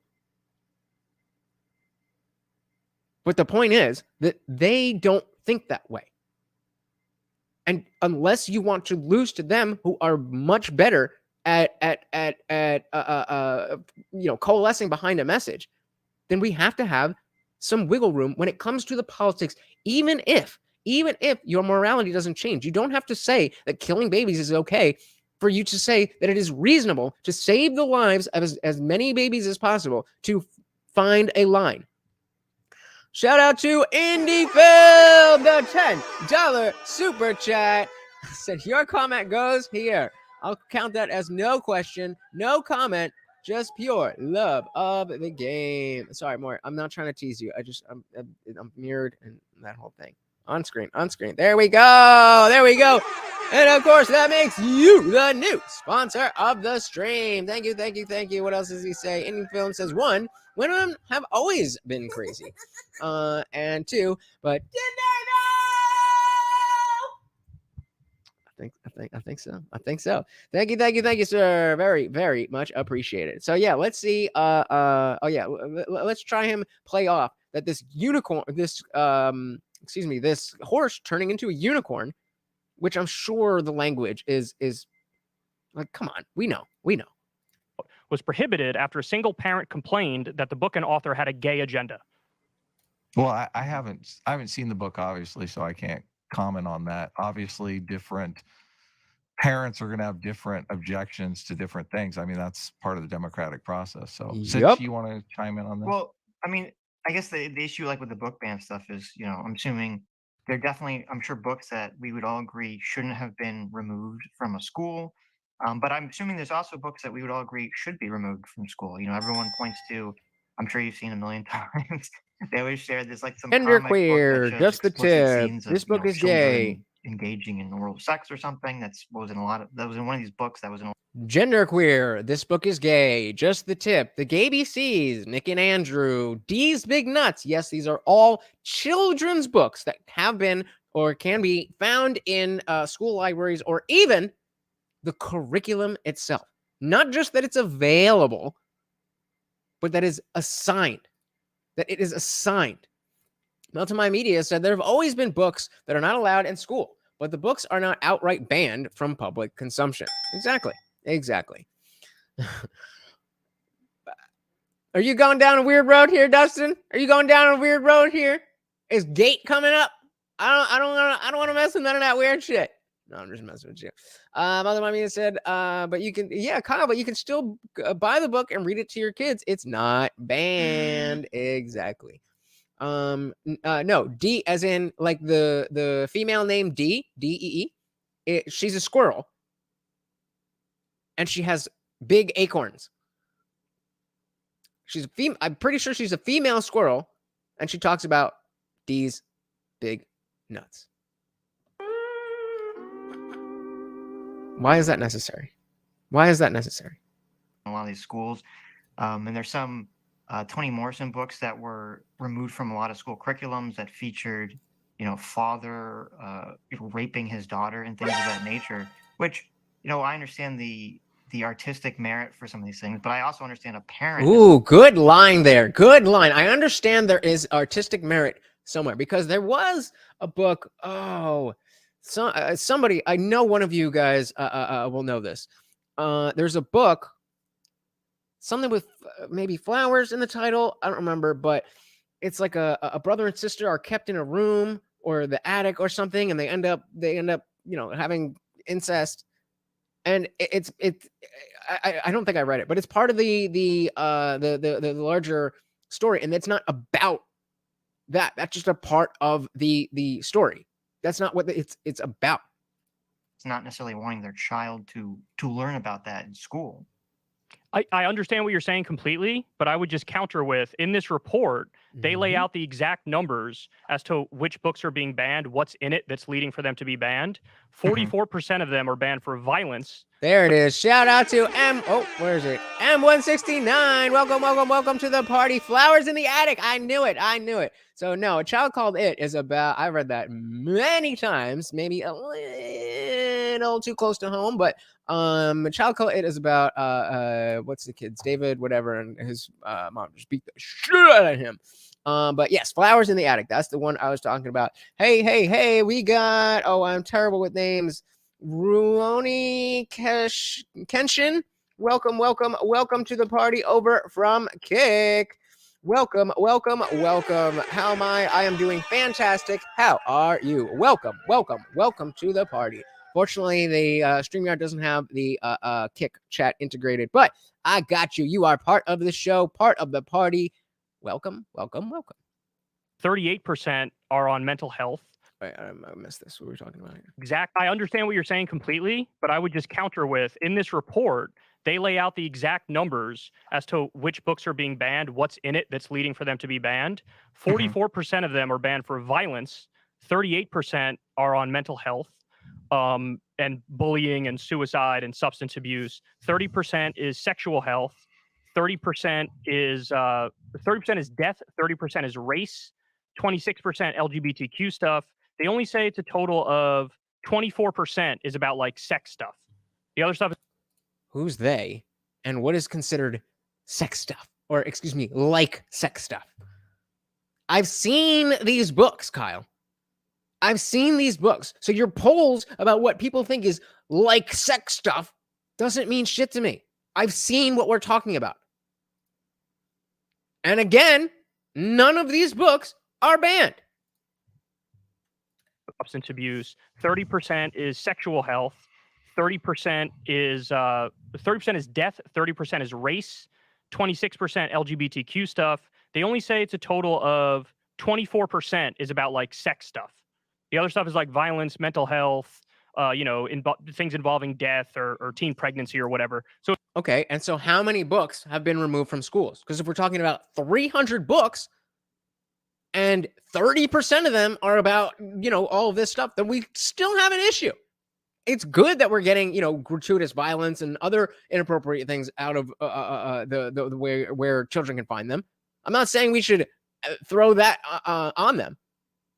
But, what are we talking about? Melton My Media says, bro, people forget the book It has an orgy with youngins, and you can still read that in school. Yeah, and I mean, I don't think that, you know, if there is, I mean, I never read the book, I saw the movie, but if there is, as Sitch said, if there's some artistic aspect to that, or if it's just, you know, a weird part of the book, you know, writers are weird, but that's very different than writing a book about children doing this. That's the difference.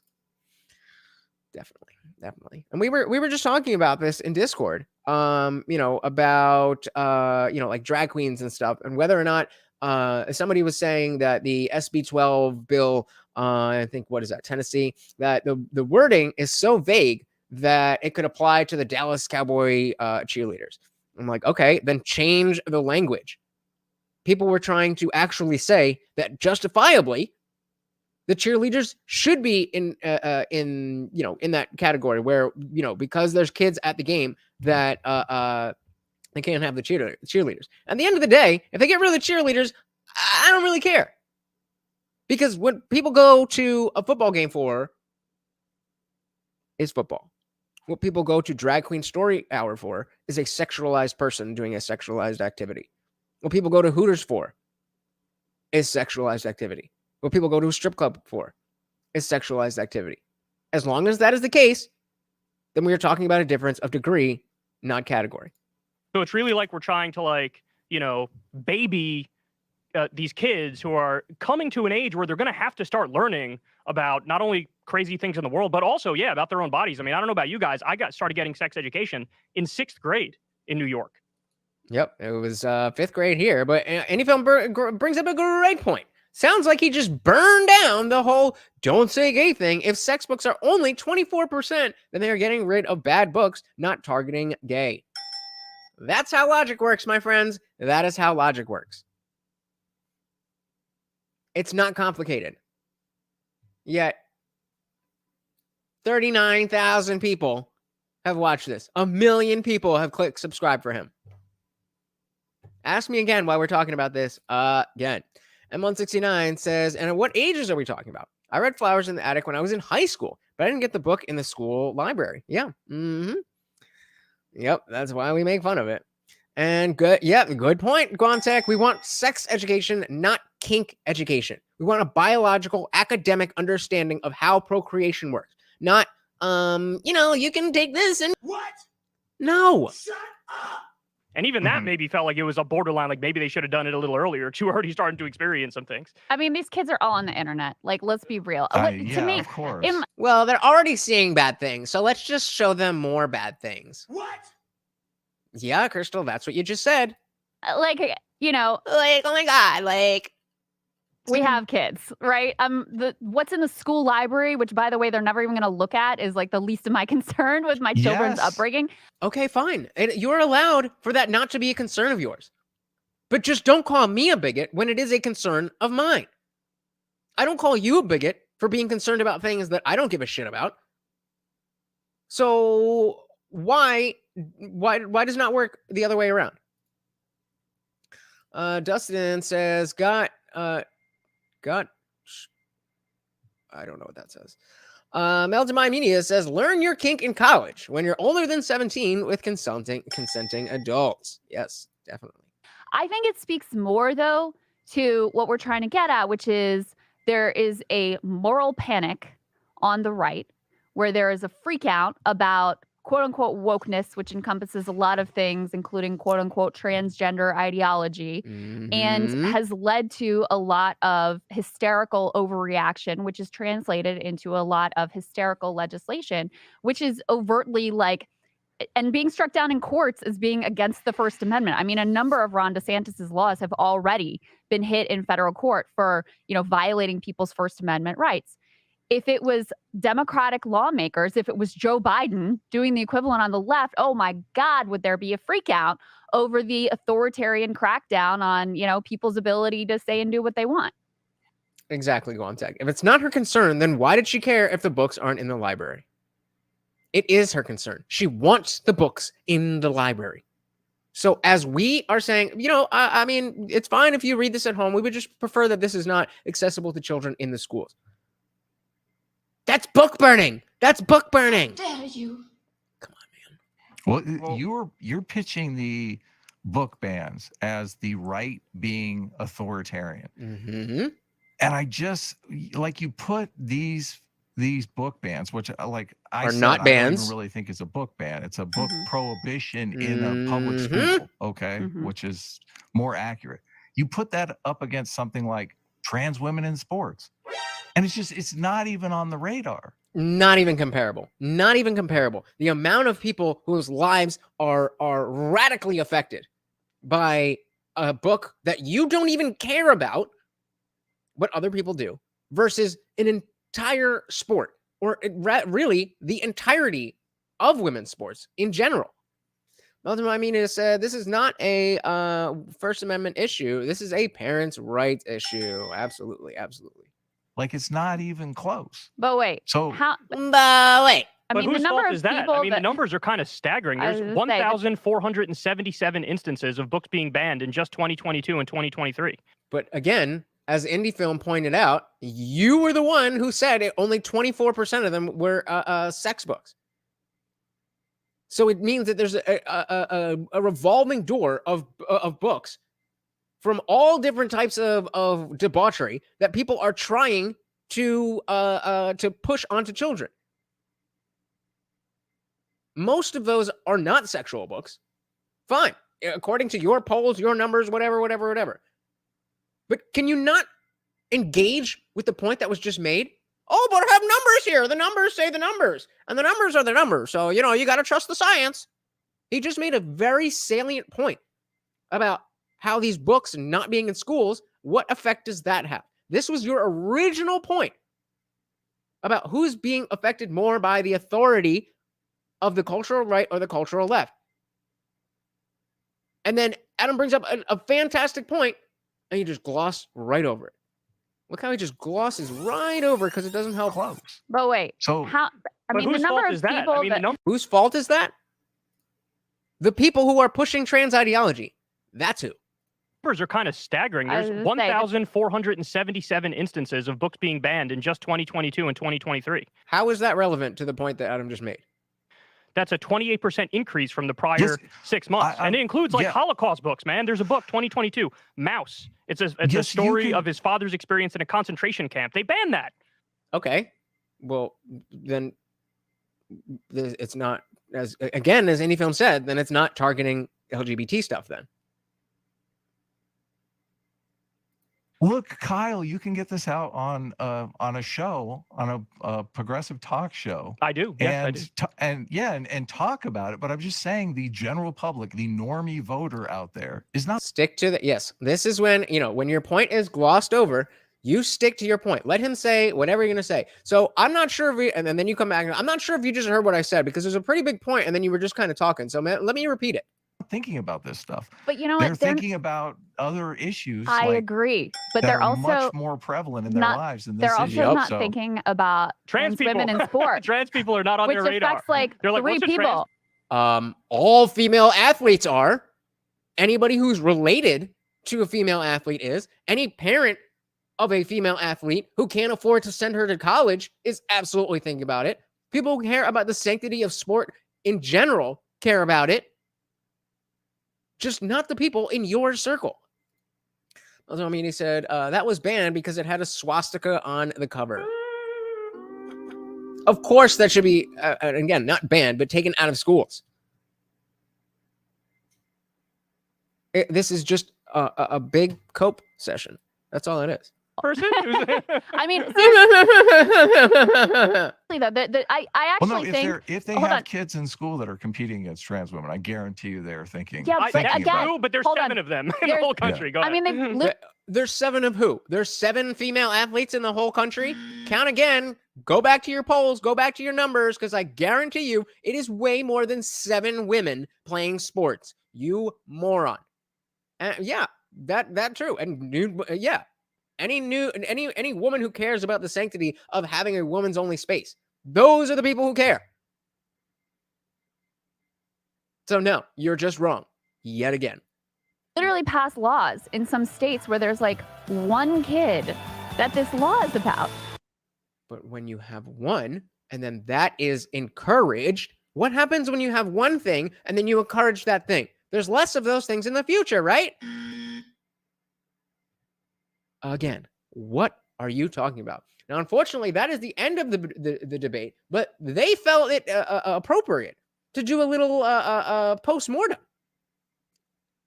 And I didn't watch this part, so I'm amazed to see how they think that they did in this debate. Let's see what they've got to say. Real quick, Melted Mind Media said a Tennessee school district has voted to ban a Pulitzer Prize-winning graphic novel about the Holocaust due to inappropriate language and an illustration of a nude woman. So we all agree. All right, there we go. That was Sitch and Adam. I thought that was a fun debate. So I had done a lot of prep before. Really? That's something I would have kept to myself. After that, I would not have told anybody that I prepped. I would be like, oh, I didn't even know we were going to do anything. You know, like I just woke up and, you know, it probably wasn't on my best, but whoa, yeah, those are good guys. I would not tell people that I did a lot of prep. Melted My Media said, honestly, Mouse was really good. Read it in 5th or 6th grade. Literally got it out of the school library. Well, was there nude people in it? Nick says, imagine a teacher telling a kid, you're not black, you're a white kid born in the wrong body. I can't imagine how we'd all lose our minds over that, but they wouldn't see that as the same. Nope. It's only, they have one-track mind. That's different. That's race. We're talking about gender. Like, yes, sweetie, I understand that. It's called an analogy. Remember how we ended the TikTok stream that I did with Melted Mind Media?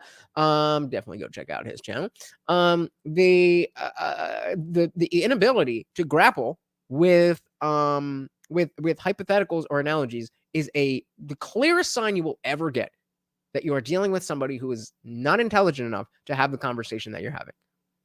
That is one of the easiest ways. Indie Film says she keeps blowing herself up too. If it's only one kid being affected, why do you care? If kids in schools aren't even looking at these books, why do you care? Good point.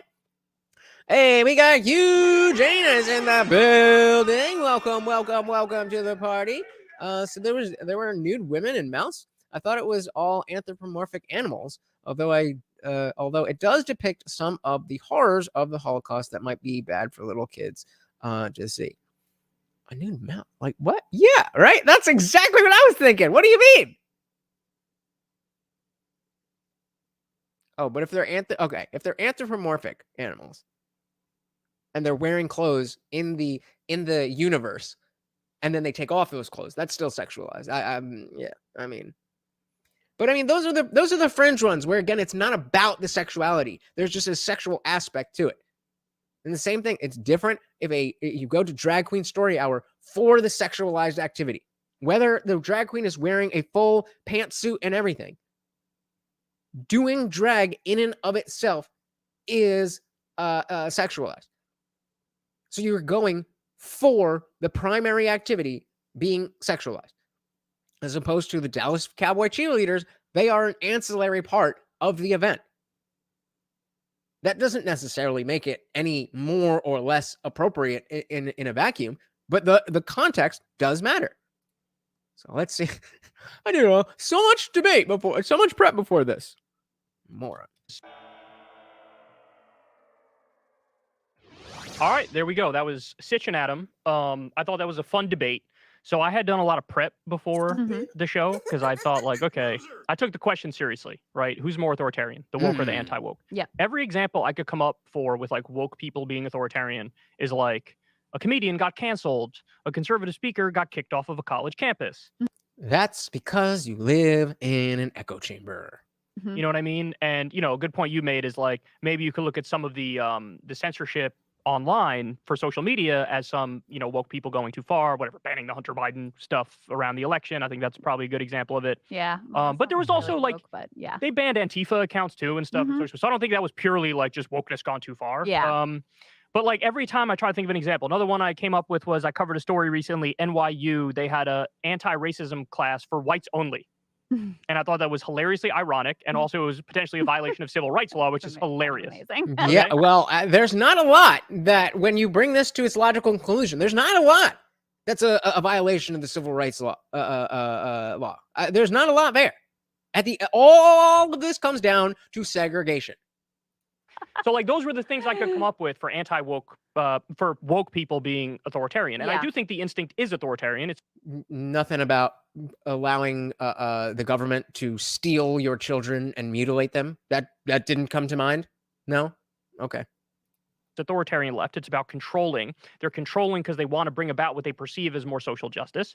But on the woke side, I mean, the anti-woke side, I keep mixing it up. On the anti-woke side, man, the list I was able to come up with was absolutely endless. So lay it on us. Lay it on us. Whatever he's going to list, he thinks is stronger than the situation that I just gave, where you don't want your child to transition, but they tell you that they do, so the government can step in and take that child to a different state to have surgery. It hasn't happened in America as far as I know, but it's been happening in Canada. And if you don't think that Canada is America's future, I don't know what to tell you. I referenced that PEN America report on all the books being banned. It's 1,477 books in just 2022 and 20. But again, you've already said only 24%. So let's do the math. What is 1477 times 0.2? So that's 300 books. That's 300 books out of almost 1,500. Come on, bro. 2023. We're talking about Texas, the #1 state, 438 bans. Florida, #2, 357. Missouri, Utah, South Carolina. These are all conservative states. These are all low numbers. The Stop Woke Act with DeSantis, parts of it were slapped down as being unconstitutional because it violates the First Amendment. That is definitely authoritarian. I mean, I have an example in here, ABC News from February. They had pictures of Florida schools where in the classroom, they were directed to cover up their bookcases because the state needed to vet the books first to make sure the books were allowed in the classroom. Wait a minute. I didn't know this. You're telling me that Ron DeSantis, this awful person, said, before we let kids see any of this stuff, let's check it out and make sure it's okay. How dare you? What a horrible person. There is nothing here. That you are saying that is proving to your point. And yes, I did know about that. I was doing a bit. I find that incredibly authoritarian. I gave you guys a list of some of the books that were totally innocuous. Books on the Holocaust. Right. So it has nothing to do with authoritarian right. Are you trying to put Holocaust books with nude mice who are anthropomorphized in front of children?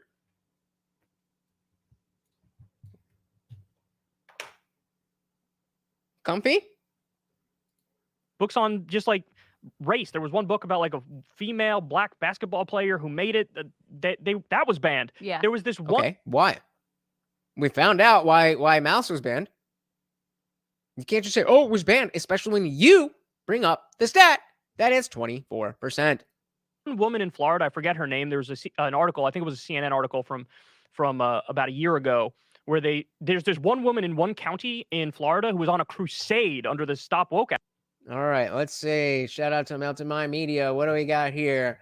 From ALA.org, Embassy Banned and Challenged Books, a website of the ALA Office for Intellectual Freedom, dealing with censorship. All right, what do we got here?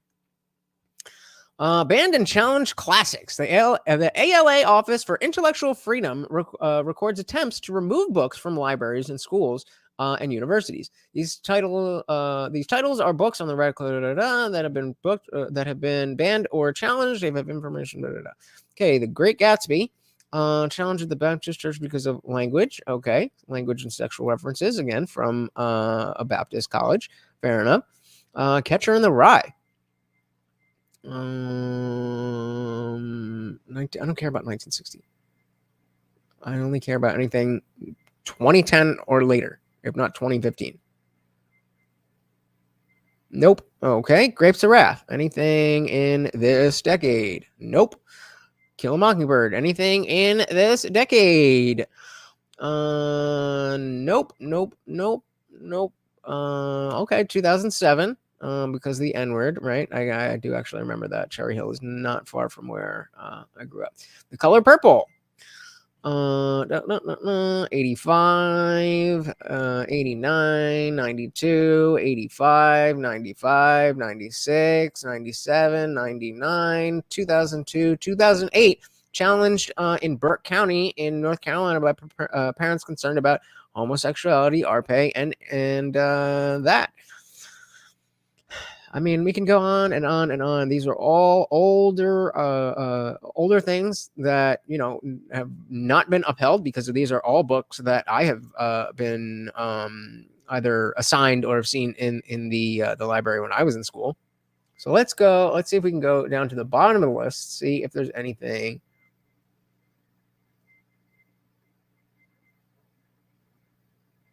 better. Nope. Sounds like a bunch of books that, you know, either don't belong in front of children or, you know, are up to the parents' discretion. Any film said, quote, race, or as I like to say it, ethnicity is way more exchangeable than sex. I mean, after all, didn't we all migrate out of Africa? Yup. Hugh says, I hate The Great Gatsby. That book deserves it. Take that, American lit class. Yeah, I was not a big English class reader guy. Like, school took all. I used to love reading when I was a little kid, like Magic Treehouse books, Animorphs. Back in the day, you remember Captain Underpants before the movie came out. That was a deep cut, and but school just drained all of the love for reading out of me, and I don't know. You know, like a lot of the books that we that were just on that list, those were a lot of books that I just skipped and, you know, did the basic homework and just barely enough to pass American Lit and that kind of stuff, because if it wasn't the books that were boring, it was the way that they were taught. Little aside there. Nick says, there is a man whose ex-wife was there's a man whose ex-wife was transitioning his son. They left the state, and it sounded like she was doing it to hurt him. I've tried to remember where I watched it so I could send it to you. Yeah, that would be very, very interesting, because that is scary. All right, what do we got here? 10 most banned and challenged books in 2023. Let's see. Oh, genderqueer. We know all about genderqueer.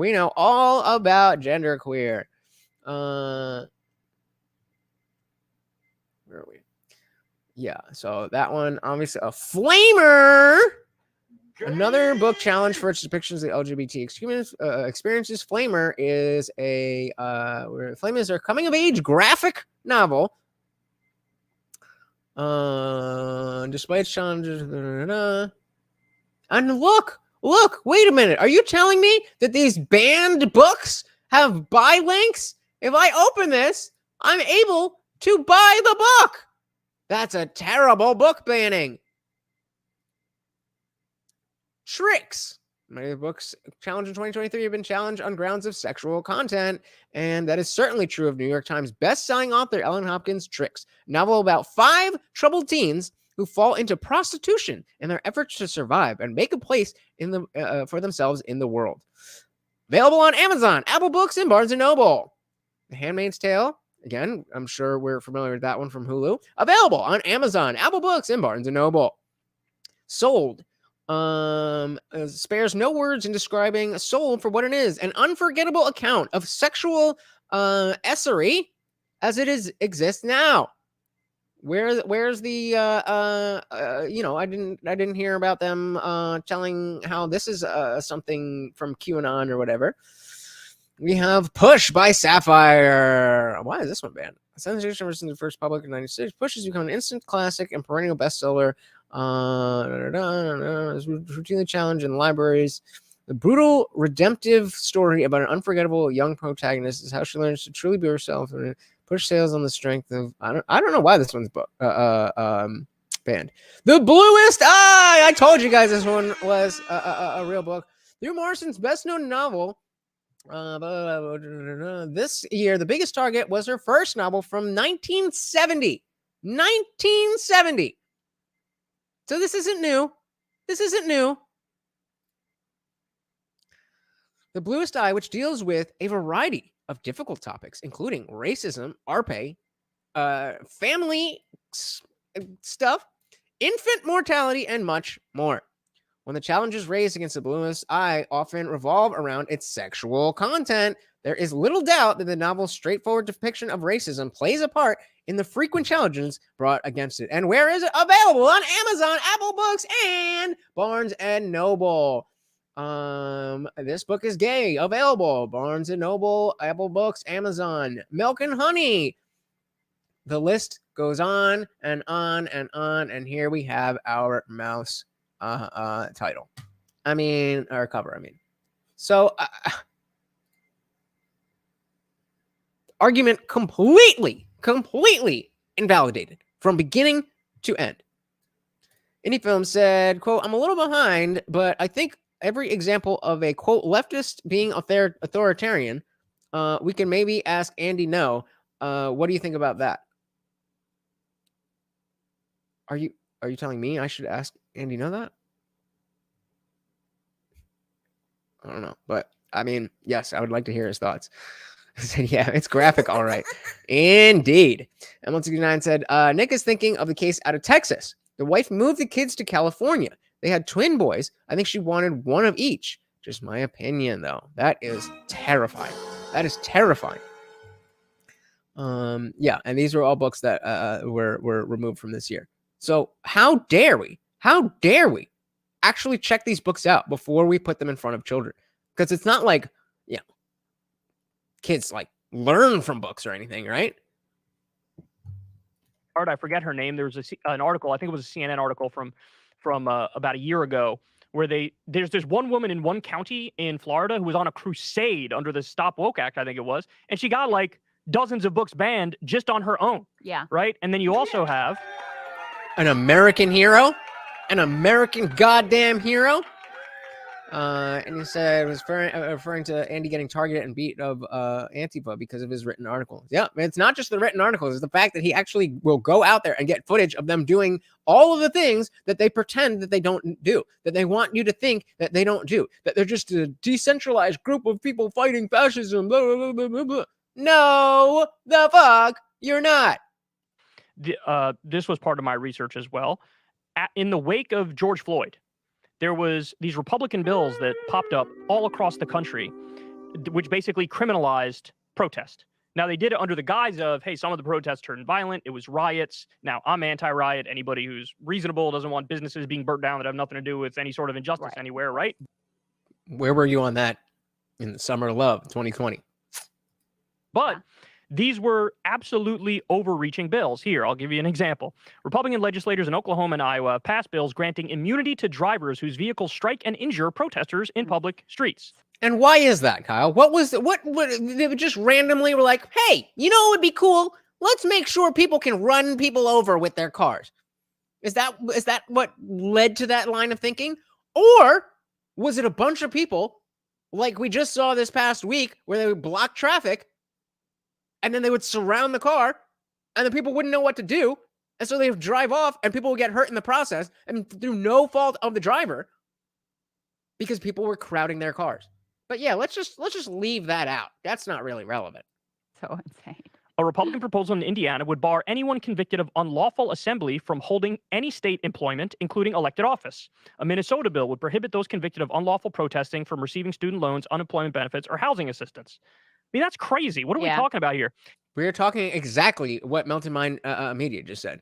That this is that her name Kyson, whatever, that guy who was like, yo, we're having a giveaway, and there was thousands of people, thousands of kids just running around the streets and causing havoc. So yeah, I would like the people who are stuck in that, who did nothing wrong, to be able to make sure that in order to keep themselves safe, they can defend themselves from a mob of angry people who don't care about what's going on. Hugh says, immunity to drivers running over protesters, emphasize on the quotation marks. Yeah, protesters. There's a reason that they had to put that word, because if they said rioters, then they would just argue, oh, this isn't a riot. This is a peaceful protest. We are just calmly surrounding your car the way we calmly stopped miles and miles and miles and miles of traffic. No, sorry. And they have the number in here somewhere. They talk about put that up. Ron DeSantis did a similar thing. Well, and the one I disorder. loved with him was he passed some anti-protest law, and then remember when there were those like Cuban protests against the like Cuban government, He's like, let him go. and They're good. yeah, and then suddenly good. the law was not enforced. But Sure, yeah, there's hypocrisy in politics. Was that your point? Because put a 1 in the chat if you did not know that there was corruption in politics. Put a 1 in the chat if you did not know that there are things that the people that we vote for do, that despite the fact that we voted for them, we don't like that they do those things. Shut up. Oh, let me just give you the number. Yeah, Okay. So Republican lawmakers in 34 states have introduced 81 anti-protest bills. wow, My guess is virtually all of That's them are wild. unconstitutional under the First Amendment. So when I say I'm worried about anti-woke authoritarianism, this is it. Also, Right. the abortion stuff, like, Oh, so you think that anti-protest laws are affecting people to a greater extent than not being allowed to say woman, or excuse me, female? That's what you think. Okay, look, guys, we're not going to change anybody's mind. Obviously, he's not here. We're not going to change anybody's mind. What this is arming you with information. These are the thought leaders. These are the people the dumber people who didn't have the smarts to do whatever research he did do, who didn't have the drive to actually start a YouTube channel, to actually build a YouTube channel, to get 1 million subscribers. That is not an easy task. And he did it. And so people follow him. You can stay away and just, oh, this blonde dumbass, blah, blah, blah, blah, blah. You can do that. But when you try to fight back against the stuff that you definitely decide, hey, I need to fight back against this, when it doesn't work because you don't know what the hell you're fighting against, don't tell me, don't come to me with it, because I'm showing you exactly right here what we are dealing with. Melton Mami said, holy ish, guys, if there's a corruption in the government, that might be a problem. Oh, you're right. I didn't even think of that. He says, I don't think breaking into buildings and vandalizing private property is protected under the First Amendment. Of course it's not. Of course it's not. They're mostly peaceful protests, right? that stuff concerns me because they actually, unlike Democrats, the Republicans actually do stuff. They What? Projection drink.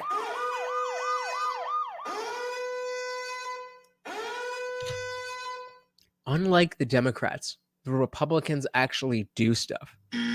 What is the last thing a Republican did that was not a response to the Democrats and not what the Democrats were pushing for 10 years before? Go ahead, I'll wait. Anybody? Bueller? Projection Nation over here. Yeah, keyword mostly. Not even.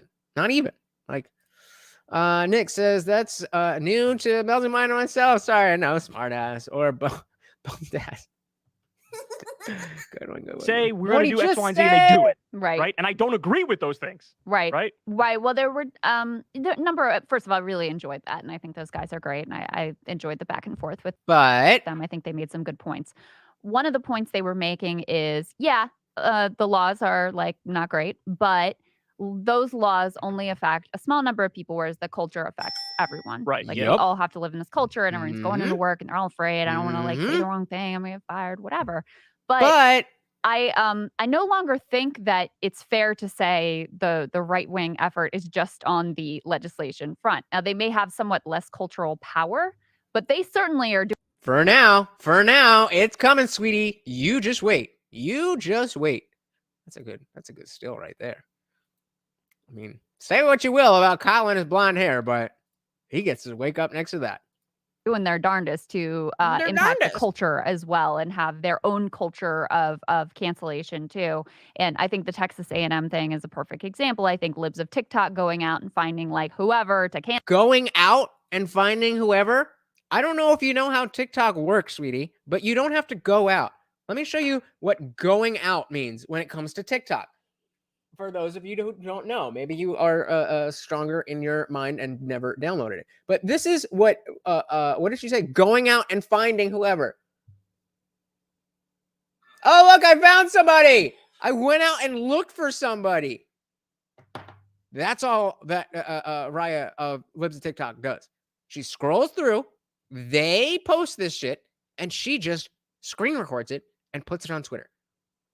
That's not going out to find, and even if it was, that doesn't change the fact that it's still out there. You're still holding on to this fact that it's like, oh, it's just a one-off thing. No, this is these people's entire, their entire pages about this stuff. But of course, well, I don't really watch Libs of TikTok.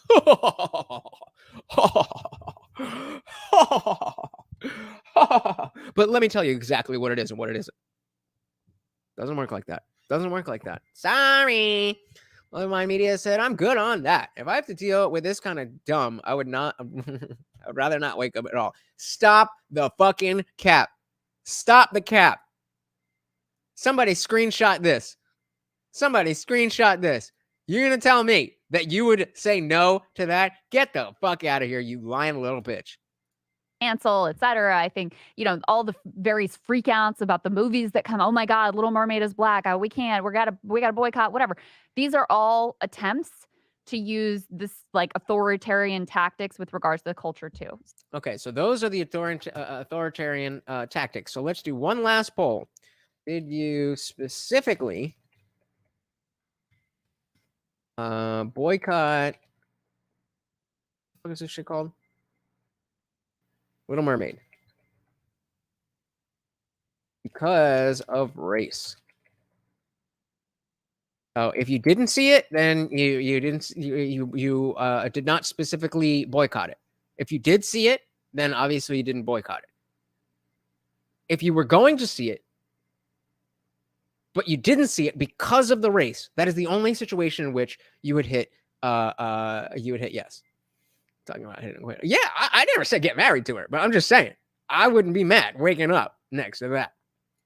Exactly, Nick. That's what I'm saying. Little bro here is trying to be like, oh no, come on, bro. So I don't think that piece is fair. And then the other thing that was interesting to me, confusing to me, is there seemed to be an argument that was being made by Adam, I think in particular, that, well, the left went crazy first. And so it's kind of understandable that the right went crazy. And I don't think you'd say understandable. I would just wait. say... I think I missed that. Real quick, though. Acknowledging that you would fuck an attractive woman is not being a simp. Giving her money, attention, time, things like that, when you're never going to get anything in return, that is simping. Acknowledging that a woman is attractive is not that. Trying to act like she's not hot when it's very, very, very, very, very, very, very clear that if she was like, hey, Melty, want to fuck you? Yeah, let me just get a blue chew real quick.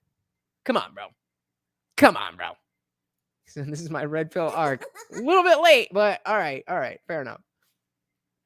I forgot where we were. So it's kind of understandable. That I wanted to hear this again. With regard, it seemed like she was giving credit to that notion that it is, the right wing cultural stuff is more reactive to what the left did first. I think that's what she was saying, but let's hear one more. The culture too. So I don't think that piece is fair. And then the other thing that was interesting to me, confusing to me, is there seemed to be an argument that was being made by Adam, I think in particular, that, well, the left went crazy first. And so it's kind of understandable that the right went crazy. And I don't think he'd say understandable. I would just think he'd say it's one thing led to the next. Well, that led to that. But it was... either way, I'm fine with that. I'm fine with two lefties saying, well, we started it, is progress. offered as almost like a justification. Like, well, the real culprits here are the left because they cause this reaction, Bingo. as if the people on the right who are doing the reaction aren't fully responsible for their own activities. And also, But like, also, you go. I gotta be honest with you. I don't really see what I mean, like, I think they're nice enough dudes, but especially when they have these super long streams. And I mean, maybe I'm just missing it. Maybe they have a separate channel for clips, but there's no way to interact with their content on a shorter form. That's why I've been pushing out clips more. So, if you guys missed the show, then you can see that through the day. And yeah, I haven't seen much from them that has really made me feel like they're doing much, but kind of almost in a Joe Rogan way, but not quite. Like just opening their platform to anybody. And so Joe Rogan specifically, before he had Robert Malone on, it was accepted by everybody that he was not a political guy. He was more liberal of anything, but he'll talk to anybody. And that is the point of his show. It's not a political show, but he will bring political people on and let them say what they have to say because he wants to have a conversation with people. They seem like they have the same kind of show, but they try to be political. So I don't know. I definitely haven't seen a lot of their content, but I don't know. Quamtech says, who cares who started it? It's called a pendulum swing for a reason. The shit just happens and always has. But it doesn't have to. It doesn't have to. We can be the ones to make a change. Everything that has happened for the first time happened for the first time. Everything that has happened for the first time. Maybe we could be the ones to stop this cycle, or at least slow it down. Because with this, and I'm not saying Guamtech, this is your position, but with it, it's like, oh, well, who cares? Then that's how it gets out of control. We have to care. Even if it does happen, the less we care, the worse it is. Go back far enough, well, like the that's civil rights movement. It's like, okay, white racism was a backlash to the civil rights movement. You could say the wokeness was a reaction, and I think that this is a reasonable interpretation, was a reaction to the like insanely racist and unhinged treatment of Barack Obama. And there's you can just keep going back and so you just they caused us to do this, agency. And then they caused us to do this. It's like everybody has agency. We got to treat it like that. Everybody's responsible for their own insanity, regardless of somebody did something you didn't like and you felt a certain way about it. Like, you still are responsible for your own actions. So the fact he brought that... Wait, I thought it was the systemic racist systems of all the white supremacy. I thought that was what was responsible. Up a number of times of like, yeah, but the left did it first. And so I think it gives an opening for the right, and you can understand where the right is coming. He didn't say it exactly like that. I don't want to put words in his mouth, but... No, but I think, in response to what Guamtech is saying, it's not about, assigning blame. It's about understanding the landscape. That's the point of talking about who started it. And I even disagree, because I think the religious right caused the wokeness that has caused the impending anti-wokeness. But it's important to have those conversations. It's important to understand the landscape. It's important to understand history so that it doesn't repeat. That part I was like a little confused by. Yeah, I mean, I understand the point he's trying to make, that in the cultural zeitgeist, in a certain Gamergate era during the internet, you had these overreaching lefties who, they would be outraged that there was a video game with a woman with big tits, right? Yeah, but that's totally done now. Nobody gets outraged about, what's in video games, right? And like, he's saying, well, the fact that there are some psycho people on the right who went too far as a result of that, he's saying there's a causal connection there. But I think your point is a very solid point, that you could just keep that chain going further back and further back and further back and further back. And you could always find something that led to something else. Yeah. And it's like, at some point, rational, reasonable people sort of rise above it and say, I think this is BS and I think that is BS. And it's like, That's the whole point. Yeah, that's what we've been trying to do, but you guys won't stop shoving this shit down our fucking throats. So we can't. So now we have to stand up and actually fight back because we've said, look, you can be gay, you can be trans, you can do this. Just leave me and specifically leave the children alone, but you wouldn't. And I'm not saying Krystal Kyle specifically, but the people in their audience, the people that they are saying these things to, won't stop. So that is why we are here. Melted by me said, what was before the religion, or would you say, what was before the religion? What religion? There's been thousands of religion. Or would you say that was the start? The start of what? This is a very incomplete question. Nick says, I'm not saying you shouldn't bring duct tape for her mouth, but that's necessary. But if she doesn't talk,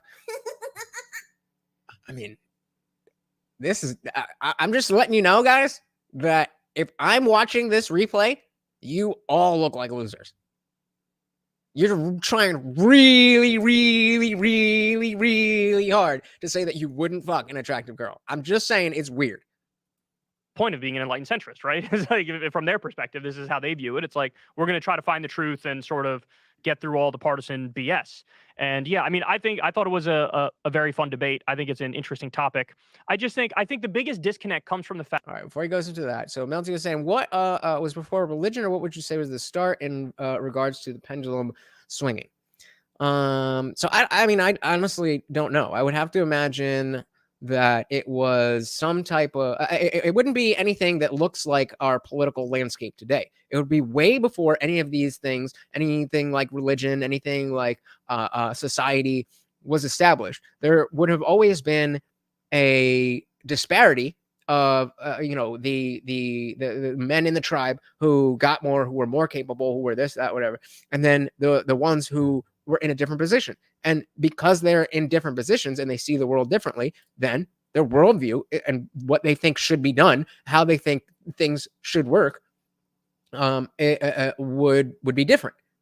And so as we get more and more advanced, we can express those things, and we can start talking about those things. And so maybe religion, was, I really don't know. That's a good question, but I do not know. I do not know. Fact that, so the biggest disconnect. What's the biggest a very disconnect? Fun debate. I think it's an interesting topic. I think the biggest disconnect comes from the fact that they are more interested in culture, and I am more interested in policy. And so that's why their focus is. And I wanted to bring something up to. That's fair, but as we all know, politics is downstream of culture. It is illegal for women to go skydiving in Florida on Sundays. Anybody gonna get arrested for that? So what is a policy without the cultural enforcement? It is but a dream. But a dream. That's all it is. And bro, I'm only saying this because this particular one is a pet peeve. But if it's your middle name, spell it right. Loser is what you've typed. Loser is spelled with one O.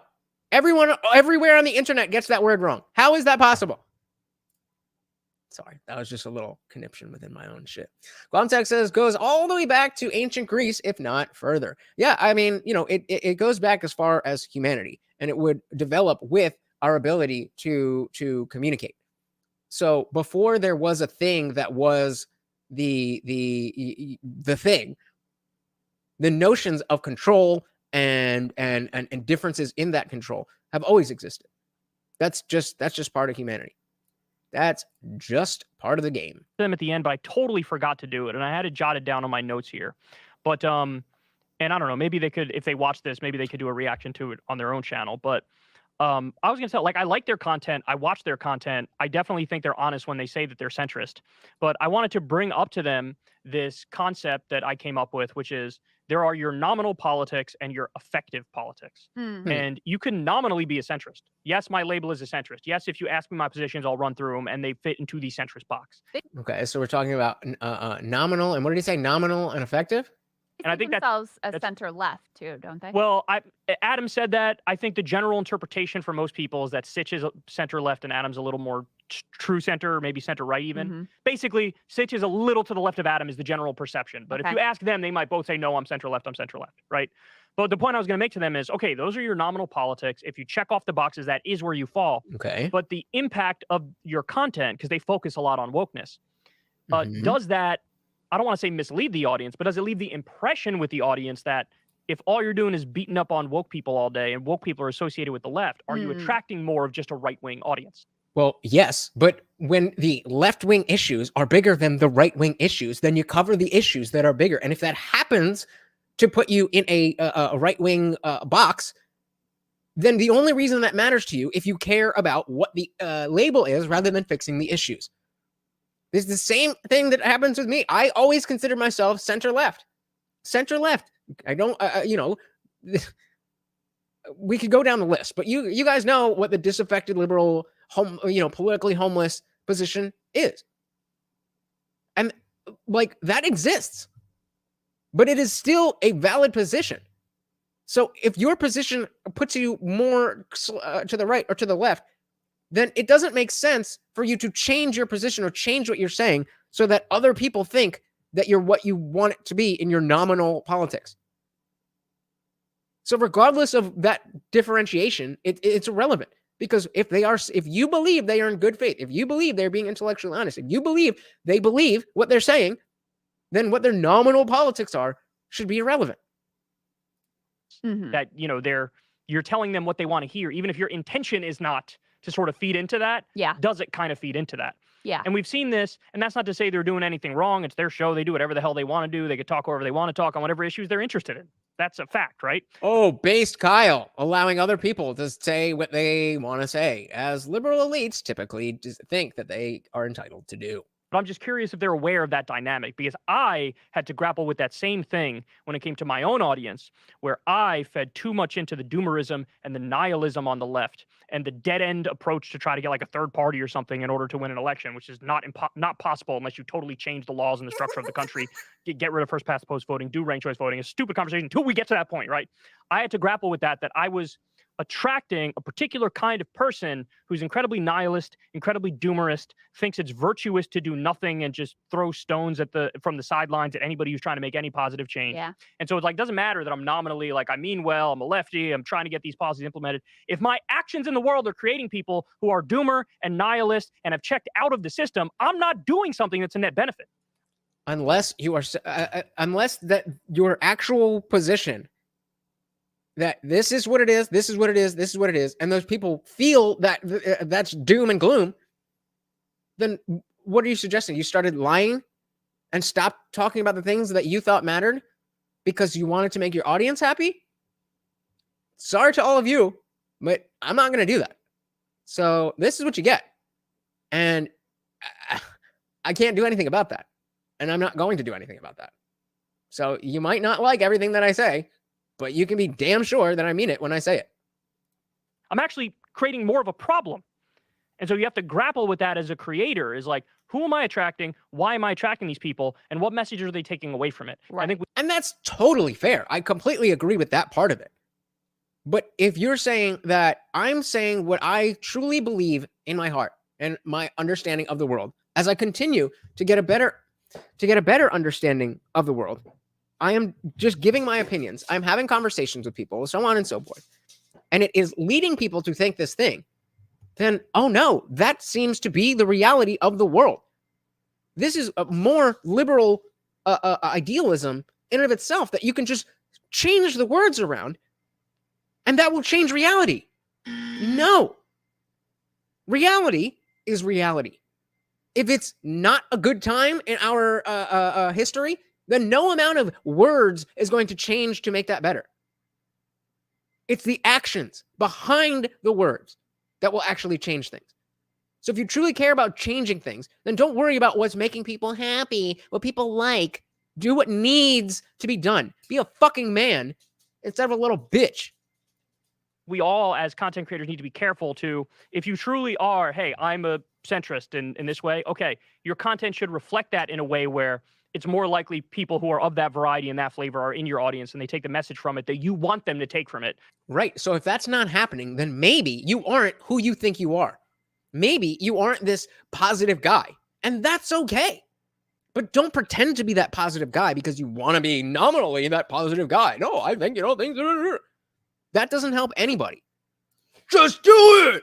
Just do it! Not some inadvertent thing which is not in the direction you want. Right, because you can't assume that they're seeing, the insanity on the other side somewhere else. Yeah, exactly. You have to sort of assume, if this was the only content that they were consuming, what would be their view of the world? Exactly. And so Right. here's how I'm guilty of it. There was a very long period where I only went after Democrats, and I was doing it from the left. But I thought my perspective was like, well, of course the Republicans are too far gone. Of course I disagree even more with the Republicans. Of course I think they're crazier. But I didn't talk about it that much. It was only going after the Democrats. Why didn't you? Maybe you should have. Maybe that would have been better. Instead of just pandering to your audience to get the views and clicks, maybe if you actually do the thing that is not going to go over as well, but might actually have societal change, then it'll be more worth it. Maybe you won't have 1 million subscribers. Maybe you only have 500,000. But that would be terrible, right? That would be terrible to only have 500,000 subscribers, to only be able to live your life sitting at a table with your wife and having a chat. Horrible life. Horrible life. And then you can accidentally create an environment where people, their takeaway is like, I guess maybe the Republicans are a little better. And that is not the impression I want to leave with people because it's not true. Right. And so I had to reevaluate and go, I got to get my priorities better. And I got to be more honest with what my politics actually are in terms of what I'm talking about. And what this is, so then all you're saying is that you weren't accurately describing what you actually feel. This has nothing to do with the politics themselves. This has to do with you as a broadcaster. This is a you problem. That is what I'm saying. But so let's end on this. Our poll. Did you specifically, Morty, knocking over my lights, this motherfucker. Did you specifically boycott Little Mermaid because of race? And we actually did get, I think we had 7 votes and 14%, so I think that's 1 vote, saying yes, that they did. Okay, fair enough. I think that's kind of fucked up. I think if you were already going to go see that movie, then the race swap is, kind of, wasn't ideal, but I would say I wouldn't have gone because of the wokeness, not because of the race, but either way, point stands is that 85% of you who did answer, and I know a lot more of you who didn't answer, would fall in the no, that it wasn't specifically because of race. What are you talking about, Kyle? You're just talking out your ass. You are doing exactly what you are accusing other people of doing, of creating this straw man, ironically, as he twice steelmanned Adam's position, of what a conservative is, what a culture warrior is, what a Republican is. These are all, you're not doing any better just because the people who watch you like the things that you're saying more. Doesn't mean you're being any more honest. Doesn't mean you're being any more accurate. In fact, a lot of times it's the opposite. A lot of times it's the opposite. So, I mean, this is another one of those things where it's, it's important to pay attention to what is going on. What are people thinking? What are the people who are setting the tone? Again, these are the thought leaders. These are the people that they listen to. What are they saying? What are they hearing? What are they understanding? So that when we come into contact with them, we understand what's going on so that we can understand not just that they're wrong, but what it is that they think that we disagree with, so that we can address that. Simple as pie. Simple as pie. Like, yeah, how would I deal with only 500,000 subscribers? I mean, damn, 5,000 would be nice. I want to thank you guys so much for hanging out with me. Let's give a big shout out to Guam Tech, signed up for being a disciple for the month, and the $10 super chat from our boy Indie Film. Thank you so much, guys. I very much appreciate that. You guys are the only reason that I can continue to do this. You're the only reason that I'm able to, look forward and see this as a reality for me, that this is, that this could be me, and hey, I could be even better than him. You guys are the only litmus test that I have. So when you donate, it shows me that you enjoy what I'm doing, that you like what I'm saying, that and you want me to keep going. So that is, it means the world to me. So thank you so much, guys. Of course, we are headed right over to the after party in the Discord server. Come on and join us. You don't have to cam up, but you can. You are on screen with me and everybody else. Until then, guys, thank you so much for hanging out with me once again. I have been your host, Lutch, aka the Indian Jesus, here to resurrect the second coming of common sense. Until next time, I am out of here. Peace.